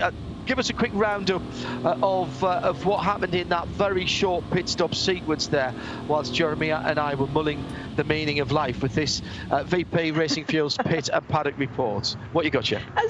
As you're wont to do. The number 40, which was the PF Racing Mustang, took fuel tires, and it's now Chad McCumbee behind the wheel of that one. As far as other cars that did full service, I saw the 95 Turner Motorsport BMW came in fuel tires in Bill Oberlin, giving Robbie Foley a brief chance to catch his breath. It was fuel only for the 60 Aston Martin, the 38 Jan Halen-driven Porsche, and most importantly, the 39 Audi Jeff Westphal. Now into the pit lane come the TCR cars, because you were just talking about them and they realized that they should come in. The plan is for the 21, that's the black Hyundai that was started by Mark Wilkins and is now driven by Mason Filippi, Harry Gottsacker, one of the two. I'm sorry. Mark Wilkins stayed in that car, yeah, so he's got to get out now. That's why I was confused by the timing screen. So it will be Mason Filippi taking that car over. Fuel and four new Michelin tires. That's significant because TCR cars don't often do that. Fuel and 2 tires for the 98. That is the sister car that was started by Mikey Lewis, taken over by Harry Gottsacker. So those 2 cars came in from the Hyundai world. Also into the pit lane was the 29, started by Parker Chase, will be taken over by Spencer Brockman. That was fuel and 4 tires for that car as well. And when the 33, the other Hyundai from Brian Hurd Autosport, the red one came in, and it did its pit stop. It was a slow pit stop to begin with because they had an air jack failure and had to do things the old-fashioned way, and then it had to come back in and serve its drive-through penalty. So it's been a bad day for the red one, a good day for the black one, the blue one, and the white one. Well, the good news, Jeremy, for the red one in the Hyundai parlance, and thank you, by the way, to Brian Hurd at Autosport for giving us 4 cars all in different liveries, is this full course caution will close them back up again. So that penalty that they got for contact with the Aston Martin pretty much has now been wiped out, and they will at least be on the back of the TCR field because they didn't drop a lap to the leader. Yeah, that's exactly right. So we know how quick Gabby Chavez is. He's been the quick man in the Hyundai ranks. Having said that, Parker Chase has actually set fastest lap a couple of times in the last few races. But we know how good Gabby is, that's for sure. So he is. I'm sure he's paid attention to how that first stint was for Ryan Norman, what the tyre wear was like, and how high he can push in the early stages of what will be the final stint to the checkered flag. So the Michelin Pilot first race of the weekend. What do you mean first race? I know if you are a regular to our RS2 IMSA Radio and IMSA TV broadcasts, you'll be thinking, what is Hindhaugh talking about? We have a second one tomorrow. If this is Super Saturday, it's Stupendous Sunday because we have even more racing, including qualifying and the WeatherTech Sports Car Championship race, the feature race of the weekend, both taking place tomorrow for WeatherTech, and we'll slide in another Michelin Pilot Challenge race as well. Still the safety car is circulating, and Eric Voss then leads the field for Mercedes-AMG, the GT4, the Tangerine Chrome car for Murillo Racing, the number 56 from Jeff Westphal, the car by Peregrine Racing Audi. Then Winwood Racing with Indy Donchi in third. We've got a couple of TCRs that are out of kilter there. James Vanson, John Morley. Now, they have done their pit stops, haven't they? Yes, they have. But we will do, I presume we'll do a class split for the guys that need it. In comes Turner Motorsport. Shea Adam back into the pit lane, but this time it is not the Bill Oberlin car, which he took over from Robbie Foley. This is Robbie Foley's new BMW to take to the end of the race. Robbie Foley's been out of a car for about 6 minutes now, so it's time he gets back behind the wheel of a race car, the 96 this time. This is the one without the white hood, so he is getting fuel and new tires. Also into the pit lane further back was that 7 Archangel Racing Porsche. That's the bright yellow one. Alan Brynjolfsson brought it in, having driven quite a long portion of this race. He is handing over now to Trent Hinman. Into the pit lane came the number 3. That was Corey Lewis bringing in the Mia McLaren fuel. It should be fuel only for that car, but they might as well take advantage of an opportunity while they can, because they've got effectively a free stop coming in while the cars are getting ready to go back to green. And I've just seen a message saying the 54 Audi is behind the wall. Let me investigate that a little more. That would be Steven Simpson. Just a quick note here, it's amazing making their pit stops, because we're going to go green right now, John. They're going to be almost a lap down when this race gets underway, as it does right now. The number 56 cars leading this race did not make an extra pit stop, so they're going to try and stretch their fuel to the end. Wow. Well, okay, that's very interesting.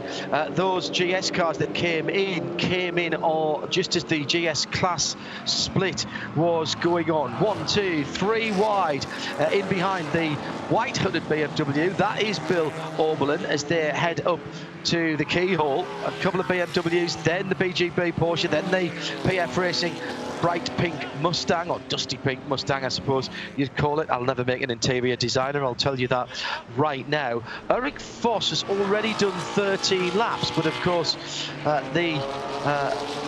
some of that has been under yellow.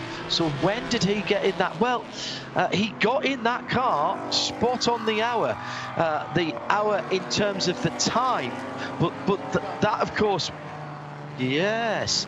So that's 4 minutes of the hour race time on the hour clock time. So yes, so he's a bit previous there. I suppose, Jeremy, with a bit more yellow flag, he might make it. How good is his driving in slippers? That's the thing. So Voss from Westphal, from Indy Donchi, from Seb Prio and Alex Idel. That's how they stand as they head out, with Jan Helen now behind the wheel of the BJB Motorsports Porsche wheel as well. And Bill Oberlin's right in the mix there as well, isn't he? In 6th position in the Tyler Motorsport car. There's a 22 round the outside of the Core Motorsports Aston Martin. That's Sebastian Priaulx and Kyle Marcelli battling, as they have done many times before. And Kyle Marcelli knows all about Multimatic and the great Canadian firm that they are. Shares the citizenship with the guys from up there north of the border. Murillo Racing just 0.8 of a second out in front, with Jeff Westphal chasing him down. And then this fabulous battle behind Bill Oberlin. Jan Halen, Dylan McEvan, Chad McCumbee, Alex Udell and Brett Mosing. That's down to 11th position. And everybody at the moment, apart from the leader, Eric Foss, who's got about a 3/4 of a second lead, everybody else is having a battle. Yeah, they are fantastic. Once again, though, we saw the straight line speed of the Aston Martin just breeze past the Ford Mustang on the long downhill drag to turn 4 there. And after a relatively slow pit stop there for the number 60 car, cost him several positions. He's already making out ground really quickly. He took the restart in the, I think, in the 7th position, or 7th or 8th position, and is now up into, 5th for Kyle Marcelli. So we've got past at least 2 or 3 cars. Whoops. Is that the replay from earlier on? Yeah, that's where he lost the lead, I think, earlier on. But the replay was seen right there for the number 60 car. So he's had a couple of comebacks he's had to make during this race. Yeah, that was up at the keyhole for those of you who can't see the pictures, and that was a little while ago. RS2 IMSA Radio bringing you live flag-to-flag coverage of all of the Michelin Pilot Challenge. No blocks, no breaks. For those of you fortunate enough to be able to watch the pictures, it's a beautiful day with the track temperature now at 24 degrees, air temperature 24 degrees, so it has equalised a little bit. It was a wee bit warmer than that for the Michelin tyres earlier on. Foss then by just half a second now. Jeff Westphal with target acquired. Meantime, in TCR, James Vance has taken over the Fast MD car, and there's a great battle going on there with Ryan Eversley, John Morley, Mason Filippi, and they are all together. The top 5 absolutely lively together, Jeremy. Yeah, they are. It's a fantastic battle there. And Ryan Eversley, the veteran driver, he's up into second position here. That Honda has benefited from the extra weight added to the other cars. The Audi's got 20 kilos of weight for this weekend. The Hyundais have got 60 kilos. So all of a sudden, the Honda is now a lot more competitive. And Ryan Eversley is looking to take advantage of that. It's a really good first stint by his protege, Taylor Hagler. She's got a lot of experience lately. She'd been driving last weekend. She drove in the SRO category in this same car, so getting more seat time. She's also had additional track time here at Mid-Ohio a couple of weeks ago as part of the Acura Young Driver Development Program, where she got opportunity to drive the GT3 Acura NSX. So she's taken advantage of that extra experience, John. Oh, very good. And has repaid the confidence. Let's be honest, Jeremy, that was a very accomplished first stint by Tyler Hagler. And well done. Any driver jumping into this level of racing has to be very good indeed. 1, 2, 3 across the track as they head up towards the keyhole. And the problem for the TCRs now is Brett Mosing, because the Murillo Racing Mercedes-AMG GT3 is slightly holding them up through the twisty bits, and meantime the other car for Murillo is holding on to the lead, but barely. The carbon by Peregrine Racing, or with Peregrine Racing, excuse me, is right behind them. That's the grey and green Audi. And still the battles go on in TCR, and mixing it up with the GS cars. As we mentioned earlier on, those TCRs are very nimble through the many corners that there are here. They're minimum corner speed, and the amount of attack you can take in with these TCRs, Jeremy, is very impressive indeed. Yeah, it's cool, isn't it? They are super fun, I think, around here. But certainly, they do have to look after their tyres. These are front-wheel drive machines. They've got a fair bit of horsepower, well over 300 horsepower going through those front wheels on these TCR cars. So, tyre wear is always an issue, and it will be here in the latter stages of this race. Who can keep their Michelin Pilot tyres in the best shape for the closing stages, particularly in TCR? So, Jeremy Shaw and John Hindhaugh in the Haggerty Global Broadcast Centre, socially distanced as we have to be nowadays, but still enjoying motor racing. And let's give thanks for that with 35 minutes to go. Shea Adam is our VP Racing Fuel Pit and Paddock reporter. Here's the battle for the lead, dropping down into turn 4. Wide entry by the Carbon Audi, trying to get around the outside and then take the left-hand side, the inside of the track, over the top of the rise there. Fantastic place to sit and watch. Many of you doing that at the moment, and thank you again for supporting the IMSA Michelin Pilot Challenge and the Acura Sports Car Challenge this weekend here at Mid-Ohio Sports Car Course. I love this place. It is a super place to watch motor racing. It's a fabulous part of the world to come to, and I'm so pleased that IMSA, the track, and of course the local authorities have been able to combine to make this happen. It always turns up good racing, and we're watching an absolute cracker now with Eric Foss under pressure from Jeff Westphal. Carl Marcelli sitting in, waiting to pick the pieces up in that Core Motorsport Aston Martin, and then Winwood Racing. What a result this would be for Indy Donchi, who's taken over the number 4 car. Sebastian Priault's not that far away, and neither is Bill Oberlin. And if Bill Oberlin's got a sight of a lead, which he has at the moment, as they're all on the straight heading up to the top of the hill and the keyhole, as Robbie Foley puts the fastest lap of the race in, and the 17th position, number 96 Turner Motorsport BMW GT4 that he's taken over after the pit stop. He's down a little bit off the pace at the moment, and as you suggested, Jeremy, did drop off the lead lap with that strategy to try and make the pit stop. But that is a fast car as the leaders come through once again, getting down to this half-hour mark, and I don't see many people saving fuel here, Jeremy. I think the dice have been rolled, and it's going to be race what you've got, and if they've got a splash at the end, so be it. Well, yeah, except for number 56 car. That's the one that certainly is going to have to look after his fuel consumption. And didn't he run out of fuel in the last race on the last lap? Cost him several positions. But I mean, this Murillo Racing team, they've been fabulously consistent over the years. Eric Foss, a two-time series champion in this championship in the ST division, admittedly. But they've got, I think it's now, they've had 37 top 10s and 21 top 5s in the last 47 races, dating back to 2015. So they know how to get it done, this Murillo Racing team. And Eric Foss, he'll be hoping this time that their fuel consumption rate is enough to get them just over that start-finish line rather than falling short as they did last time. But look, there's that Aston Martin. He's got past the Mustang of Scott Maxwell and honing in rapidly on the three leading cars. Three of them, because Eric Foss can be looking in his mirrors and he's going to be seeing double. That's because the team car, which has got Tom Dyer at the wheel, that car is a lap down, but Tom Dyer is going to be maybe act as kind of a tail gunner, but no, the Aston Martin, I think, is just too fast on the straights, and there goes the Aston Martin into third place on the road, perhaps. Tom Dyer says no. No, well, he's unable to keep it behind. He's certainly fought. Yeah. Brilliant stuff as he headed down into turn 4, round China Beach and on through the S's towards Thunder Valley. And that's where they're heading towards now, the leaders, over the top of that tricky little right-hander at turn 9. The car getting light exactly where you don't want it to. Meantime, in the TCR category, Ryan Eversley in second position has got his hands full because John Morley in the dark grey number 61 Audi is down the inside as he comes into the S's, and they'll go side by side under the Acura bridge almost at least. But John Morley, his intent, Jeremy, very much shown there. He's not going to follow Ryan Eversley around. He's not content with that third position. James Vance getting away to the tune of 2 seconds, but the battle for second has been fired up to 11.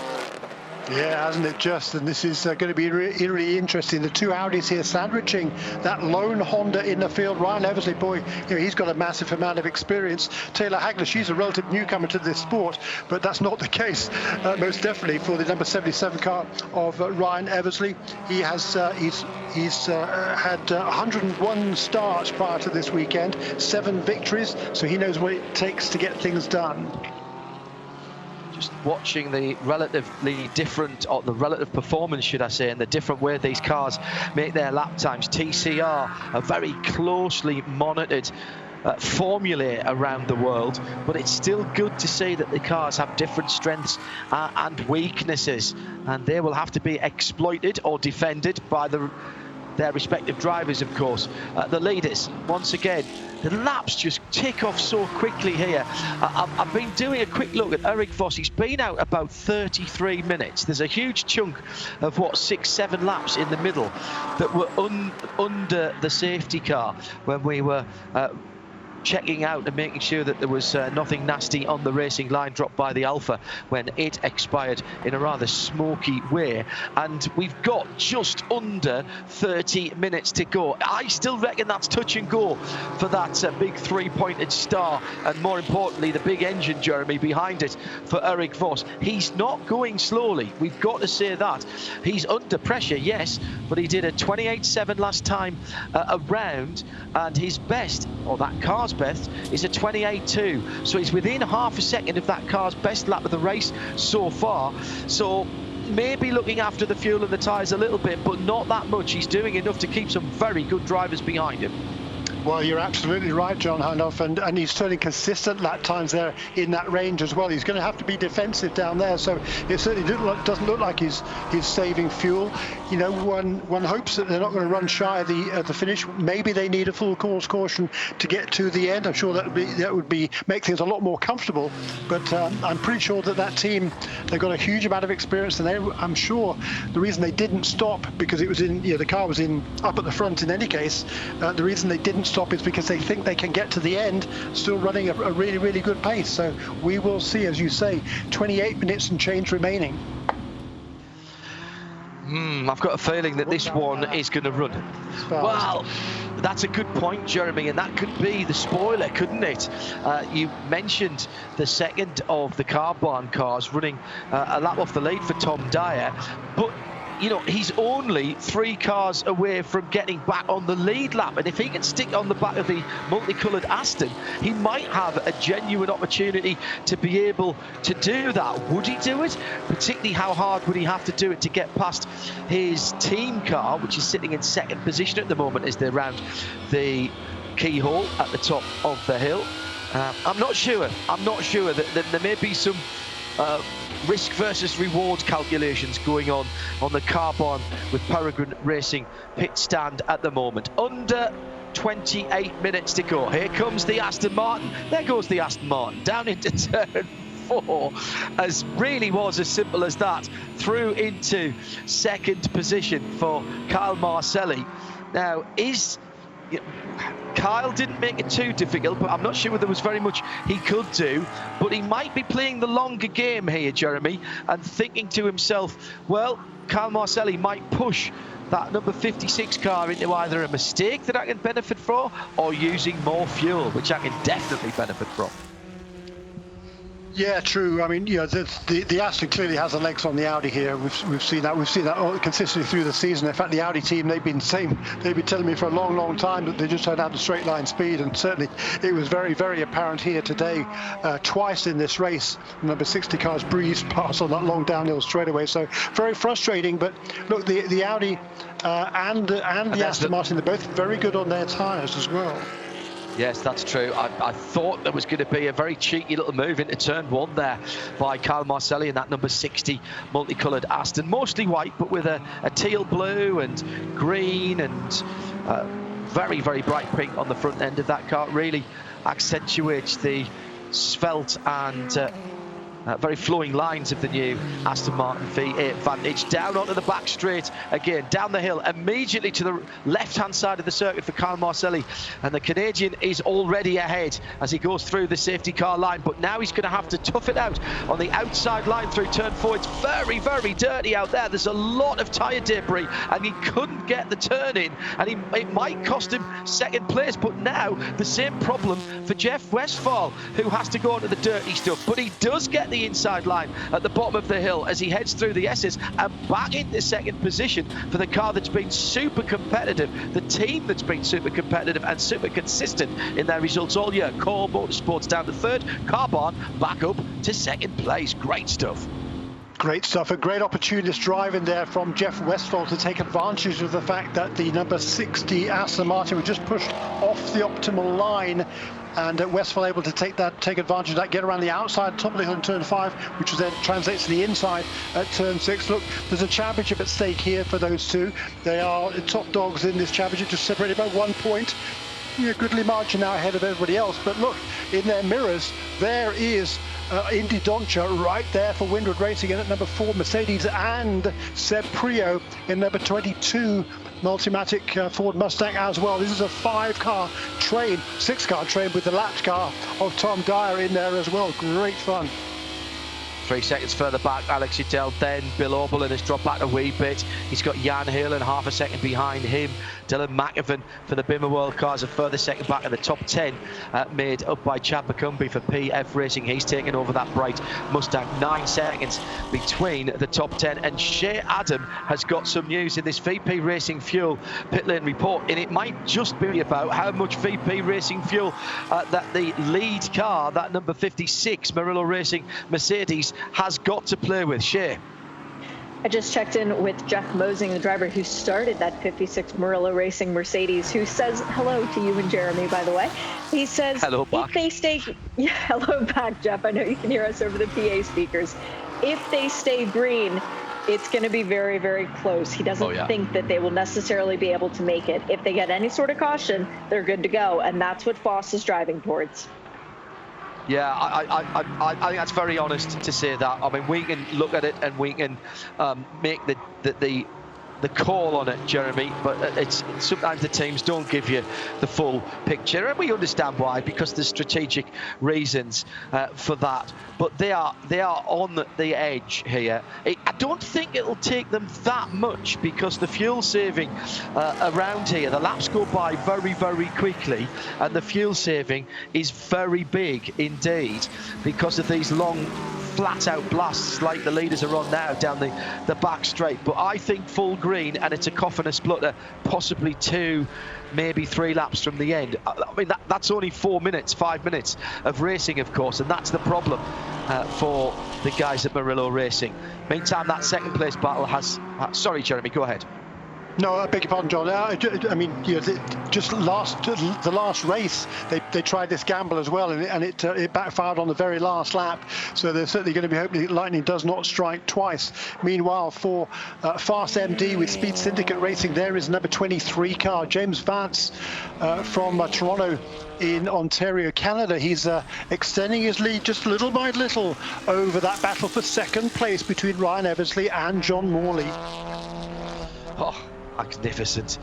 You know, you come to a racetrack and you hope to see a few decent races, maybe a couple of races over the weekend. We've got 2 fabulous races all in one out on the circuit at the same time, and it's not unusual, to coin a phrase. The IMSA Michelin Pilot Challenge has been doing this consistently. Down the inside into turn 1, a big dive again by Carl Marcelli showed the nose to the Audi driver ahead of him, Jeff Westphal. Now, surely this is all about how that Aston Martin gets out of the keyhole, which is where they are now. The leader just kicking up a little bit of dust. And for a moment, there's a car length or a couple of car lengths between first and second as Eric Voss is taking advantage. And now the Aston side by side down the inside. It gets that done very easily indeed down the start straight, not the finish straight, just the start straight as it was here today. And back over the top of madness down through 4, 5 and 6 and into the or round China Beach, should I say, and into the S's. Now this time, can Carl Marcelli keep that position, and how's he going to deal with the AMG in front of him? It was an attacking manoeuvre that cost him second place before, Jeremy, but that is the name of the game, I'm afraid, when it's this tight. Well, that's absolutely true, but how frustrating for Jeff Westphal, that Audi, just to see the Aston Martin motor past him on the straight. Like I say, the team has been making that point to IMSA for well, better part of a year actually, but there it was really, really apparent. But look, they're still very much in the championship reckoning here, and he's going to be hoping for some sort of a mistake or other incident for Kyle Marcelli. There's already been at least a couple in this race for Kyle, so or that number 60 car at least. So yeah, all is not yet lost. No, indeed not. Definitely going on a defensive, isn't he? Eric Voss definitely on a defensive. He's using all of his experience. He's one of the most experienced drivers in the field. This is 96 start, but the Aston, is it going to be too strong?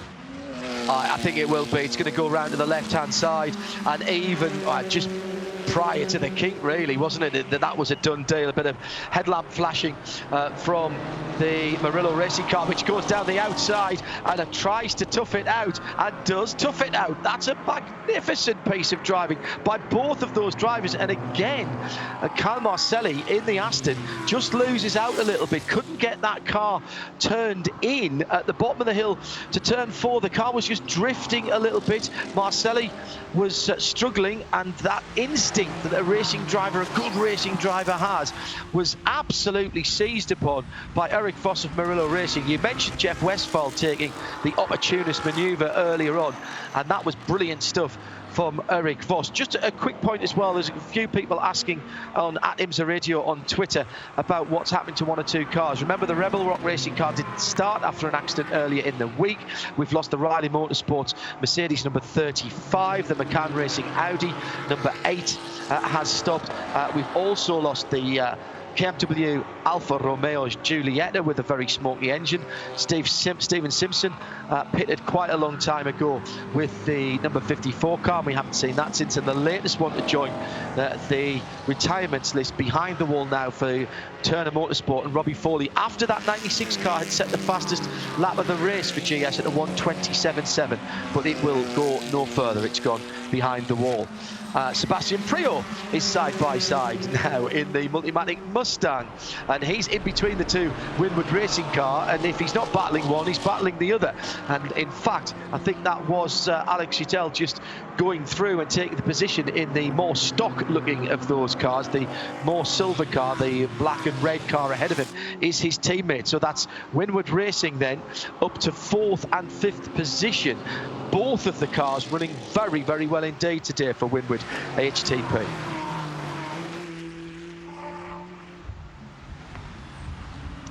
So Murillo racing with half a second, that's all. Under 18 minutes to go, Jeremy. I can't tell whether this... Mistake. The number 57 car, Alex Uddel, he was in 10th position at the restart. He stormed through that pack of cars, and he's caught up with this leading pack now. He's absolutely flying. That's Alex Uddel in car number 57. But once again, we saw a slip on that last lap by the Aston Martin. The Audi back in front again. What a battle this is between these now 7 cars in a train, with the lap car number 93 in the middle of them all. Great stuff. I know that Kyle Marcelli, effectively, Kyle Marcelli's been in the car for 30 laps now, and I wonder if they didn't change tyres at the last stop and they thought they would go. Because I think that Aston's struggling for a little bit of front grip, not the rear grip. It's punching out the corners very well, but it just seems to be a little bit vague for Kyle when he's trying. And any time he goes offline, he seems to suffer more than anybody else, Jeremy, with being able to get back online. He's having another look and no, can't get that done as he goes over the top of 9 and into Thunder Valley. But it's been a fantastic battle at the front of the field for first, for second, for third, and they're all still very much together. And those 2 Winward cars may yet be the surprise package in some respect, but all this battling at the front of the field, Jeremy, is closing up the top 10, because Turner and Bill Auberlen, who dropped away a little bit, well, yes, he's still 7 seconds away. He's got BGB and Jan Halen behind him. But if you're starting to lap in the 29s, which the leaders are, that's a couple of seconds away from their best laps. And I think that tyres are beginning to call enough now, particularly for those guys who decided to try and stretch it on that last stop without changing the Michelin rubber. Yeah, you know, what have we got? 15 minutes remaining in this race, and boy, who knows what's going to happen here. That battle, the Mustang hanging in there at the back of this train of cars now, trying to get back past Alex Uddel, who's not able to find a way past his teammate Indy Dontra, and neither of those two able to find a way past the second of the car barn with Peregrine Racing Audis, the number 93 car. It is a lap down to the leaders, but Tom Dyer is doing absolutely everything right. He's not blocking by any means. He's just driving as fast as he can, which is fast enough to stay, absolutely fast enough to stay with that leading pack. And it was a good first stint, by the way, by Mark Siegel in that first car. Yeah, he fell a lap off the pace right towards the end, which is a bit unfortunate, but certainly it's been a good run, and good to see both of those 2 green and black cars up in the mix here at the front of the pack. Now, Shea Adam with this VP Racing Fuel update from the pit and paddock. I was speculating she has the news about what happened in those last pit stops for the Aston and the Audi. Shea, what can you tell us? I watched the stops under the yellow, and both the Aston and the Audis, we're talking about the 60 and the 39, it was fuel only for those cars during their stops. Right, okay, and I think you can see that now. So they're going to go a long way on those tyres. How that will play out tomorrow when we have another Michelin Pilot Challenge here at the Mid-Ohio Sports Car Course with a limited number of tyres as per the regulations for the whole race weekend. Additional tyres because of the extra race, but not double the amount of tyres, nowhere near double the allocation. And I like that. I think that's a really good call. The 2 Winward cars now battling as the leaders go side by side again down the hill. The Aston, Jeremy's right, has a very, very good punch down the straight, and that V8 engine is going very well. Similar V8 engines, similar block, etc., from the AMG to the Aston Martin, but that Aston does seem to be a little bit quicker through the air, but couldn't turn that into a passing opportunity down at turn 4, and China Beach invitingly just wanting to draw those cars in, because all you've got to do is miss your braking point by maybe two yards. Even if you got that, you're probably just going to understeer off, and there's very few people who have driven out of China Beach without being on the end of a tow rope. Through the carousel to complete another lap. It's still AMG, from Aston Martin, from Audi, from AMG twice, from Ford, from BMW, from Porsche, from Ford, and from BMW. That's your top 10. And down the inside into turn one, we've seen him try that a couple of times before. He's put his nose in there, Kyle Marcelli, and I just thought he was showing the nose, trying to intimidate the car that he was trying to pass, whether it was the Murillo Mercedes or the GT4, and he's managed to make that stick. That is an audacious manoeuvre. He's defending to the inside at the moment and off onto the grass. Now, was there a little touch there, Jeremy, as they came out of the keyhole between the Aston and the car band with Paragon Racing, Jeff Westphal driven Audi? Well, certainly Kyle Marcelli left Eric Foss absolutely no room on the outside line, but he'd got the pass already done, and I think it was Jeff. I think for Eric Foss there, just a little bit optimistic in hoping. I think that was going to be put down a good, hard, but just about fair racing. It was certainly a bit of a marginal move, but it was Eric Foss there was kind of, when you hang yourself out on the outside line, you're taking a risk, and I think in that instance it probably bit Eric Foss, so he's going to lose not just one position but 4 or 5.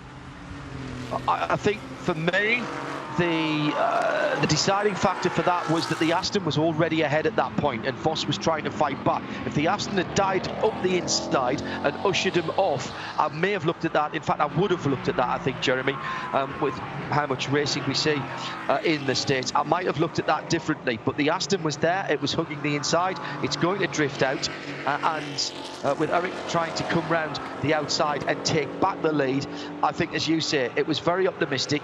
He got alongside about 3/4 through the middle of the keyhole, which is where they are back again now. And by the way, he's dropped back, as Jeremy intimated there, he's dropped back behind the two Mercedes AMG GT4s of Winward Racing. That puts Indy Johnshi up into third and Alex Udell up into fourth position. Yeah, I think the fact that he was trying to make that position back may just tip the scales in Kyle Marcelli's favour for that, but we don't have to make that call, thank goodness.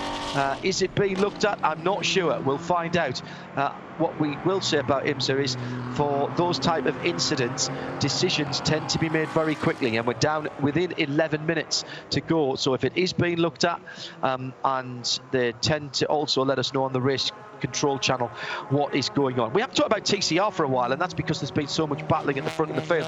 But James Vance is back up to 12th position and fought his way past some of the through some of the GT cars as well, the GS cars. Ryan Eversley still in second for the 77 LA Honda World Racing, and John Morley holding on to a fabulous third position that Gavin Ernstone was holding down early on for Road Shacker Racing in the 61 Audi.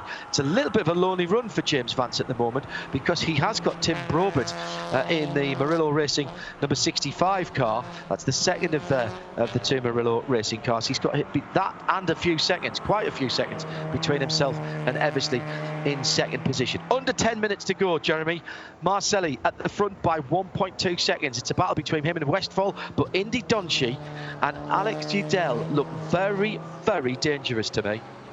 Yeah, they do, except for the fact that the second of the Carbahn Audis is ahead of them all. So, I think now we're going to see Kyle Marcelli kind of waltz away. He's not going to be caught. And the good news for Jeff Westphal is he's got a spoiler there right behind him, and his teammate, who's doing just an excellent job, Tom Dyer. 22nd position overall, a lap down to the late race leaders, obviously, as we can see on the racetrack. But he's driving beautifully. He's hugely experienced, Tom Dyer. Massively underrated. I think it's great he's got this opportunity with this team, and he's been driver coaching with Mark Siegel. He's made a career out of driver coaching as Tom Dyer from California, and it's good. So he's actually lost those positions now, so he's going to be out of the battle, as I was talking him up. Thank you, Tom. But now we're going to see whether those Mercedes and one of them, whether the Mercedes can indeed close up on the number 39 car. And that's the interest, isn't it? Really, really is the interest. meantime, Sebastian Priaulx's making sure that we are entertained. He's now right up the tailpipes of the Murillo Racing AMG Mercedes GT4. That's the car that is in fifth position for Eric Vos. It's fair to say as well, don't forget that Eric Vos was very marginal on fuel, so he still must be very marginal on fuel, because you can't, no matter what we joke about people like Dario Franchitti in the past, and certainly Scott Dixon from the IndyCar ranks, you can't actually make fuel. It just looks like they have been doing that. He's been out there now for 55 minutes and change in that number 56 rather, the Murillo racing car, or if you prefer 35 laps. Now, they have not been all green flag laps, not by any stretch of the imagination. I think 7 safety car laps in the middle of that, but that is a very long time to have been out, and with 7.5 minutes still to go, the chances of him making it to the end certainly on full rich, I think are a little narrow, and maybe Seb Priaulx and possibly even Bill Orbel and the battling Jan Helen might be able to drag a position or two by getting past that car as it slows. But Kyle Marcelli's not pulling away as I thought he would in the Aston, just a second ahead of Jeff Westphal, then the 2 Winward Racing Mercedes AMG GT4. And we go into the last 7 minutes of this Michelin Pilot Challenge, Mid-Ohio 120. Jeremy Shaw, what a race this has been. Yeah, brilliant. And Kyle Marcelli, he's in the lead now. He's going to be managing the pace. He doesn't need to push any harder than he needs to push. He's been around this sport long enough to know that. The gap, he can see the gap between himself and that second place car of Jeff Westphal. It's around a second on the racetrack. It's 8 or 10 car lengths, and that's all he needs to know about. He's got, like I say, enough experience in all sorts of different categories of racing to know what it takes now to bring that car home again. There's a pit stop for number 82. That's Gregory Leofouge, who was running in the 11th position. But for Kyle Marcelli, this is 49th start in this championship. He's got 4 wins to his name, along with Nate Stacey, his teammate here today in the Cord Motorsports Aston Martin. So down to the last few laps now with 16 minutes to go. Still James Vance looking at a victory for Fast MD with Speed Syndicate. The Audi RS3 LMS TCR leads from the Honda. That's another Audi in third position for John Morley and Road Shagger Racing. Gavin Ernston did a great job at the start of the race. Under 6 minutes to go at the front of the field. The interest is still there. Kyle Marcelli, no problems on fuel for the Aston Martin or for the Audi in second place, Jeff Westphal. They may be struggling a little bit for tyre grip now because they only did fuel at their last stop. Then into John Sheen, Alex Udell. Have they got a little bit more grip from their tyres? And into the pit lane, Shea Adam, comes the 56 car. It was 5.5 minutes too long for the 56 machine. 6 seconds, 7, 8, 9 seconds worth of fuel. That's how short they were to make it to the end. Oh, that one's going to hurt for a while. Oh, well, that's the...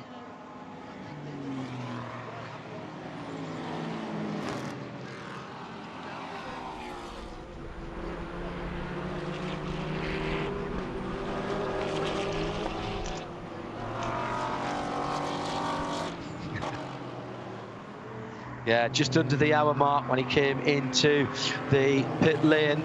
He'll get back out there now and try and pick up some pieces as we under 5 minutes to go, with Kyle Marcelli just edging away in that Aston Martin, now 1.6 seconds.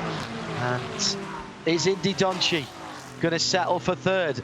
I don't think he's got that in his lexicon, his vocabulary just doesn't have that. Alex Udell, by the way, is right on the tailpipes of his team car.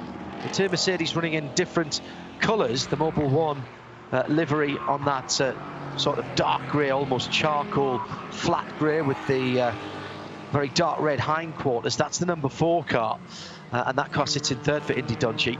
Alex Udell has the slightly more stock-looking car, as I described it the other day. In terms of its paint job, it did used to be just silver, but it has gained some blue highlights on that car. And those two are absolutely together with just under 4 minutes to go as they negotiate the keyhole. 72 laps completed. I'm just checking in with what's going on in TCR, because the GS cars that were between Ryan Eversley and John Morley have now gone, and there's only 2.1 seconds between Eversley and Morley. And those two, there might still just be a little bit of a battle going on there. They're lapping very similar paces as the two teammates from Winwood now head into the S's. What a race, what excitement, what entertainment. This is IMSA Michelin Pilot Challenge at its very best in the Mid-Ohio 120. The first race of two this weekend at the Mid-Ohio Sports Car Course for the Michelin Pilot Challenge runners has really delivered, and there's still positions being disputed here, Jeremy Shaw, and still significant ones at that.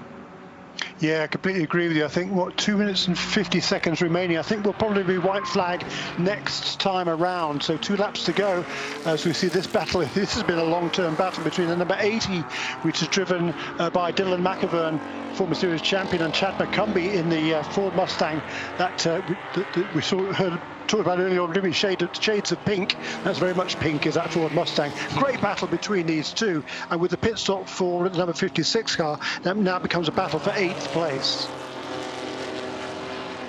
PF Racing then up the hill, and time running out for those who want to make a move. John Morley has taken a couple of tenths, but only a couple of tenths out of Ryan Eversley. That could yet be a battle. Who's just put their fastest lap in down there? Oh, that was Mason Filippi, and he's within striking distance of his teammate now. The 29, the 98 and the 21. Brian Herter with Kerm Agajanian. Hyundai Velocities are together on the timing screen, but the first two of those, the 29 and the 98, are just a second or so apart. And I'm keeping an eye as well, a weather eye, on those two AMG GT4s from Winwood Racing. I think Multi-21 would have been called out on the radio now for those two, because what we don't want to see, and what the two Wards, who are the Wards from Winwood, Bryce and Russell Ward, father and son, they don't want to see their very lovely GT4s collide and throw away very good finishes for those two. Seb Prio is another 4 seconds, 3.5 for the back, and then there's a bigger gap back to Bill Oberlin, who hasn't been able to keep the pace of the top 5 since the restart, unusually for the Turner Motorsport BMW M4. Jeremy, you were spot on. The white flag is out. Yeah, it is. There's a puff of dust. There's still battles going all the way around this racetrack, aren't we? It's tremendous. It's been a great race. It really has. But there's no doubt the top two cars, they started on the front row together, the Aston Martin and the Audi. They're the two championship leaders. It's been a tremendous battle. It looks like the Aston's going to come out on top. But these Mercedes, look, they're hanging in there. They're not too far behind still. One little slip with half a lap to go. We've seen that before, haven't we, John? Oh, have we ever. The two Winwood cars, you could not get a third Mercedes between them at the moment. There's barely half a Mercedes. That's really, really concentrated driving from Alec Udell on his teammate. I don't think he's going to go through, as Marcelli is stretched to 1.6 seconds at the front of the field. Carbon should come home in second, because Indy Donchi hasn't been able to close down on him. Well, what an up and down race. Leading, taken off by the 33 Hyundai, but will take the checkered flag, and Aston Martin win at Mid-Ohio. And the Mid-Ohio 120 goes to Core Racing. Fabulous drive from Kyle Marcelli and from his teammate before him. That was lovely to watch. Through goes Westphal in second. Donchi and Udell are third and fourth for Winwood Racing. Seb Prio fifth for Multimatic. He finishes off a very good drive.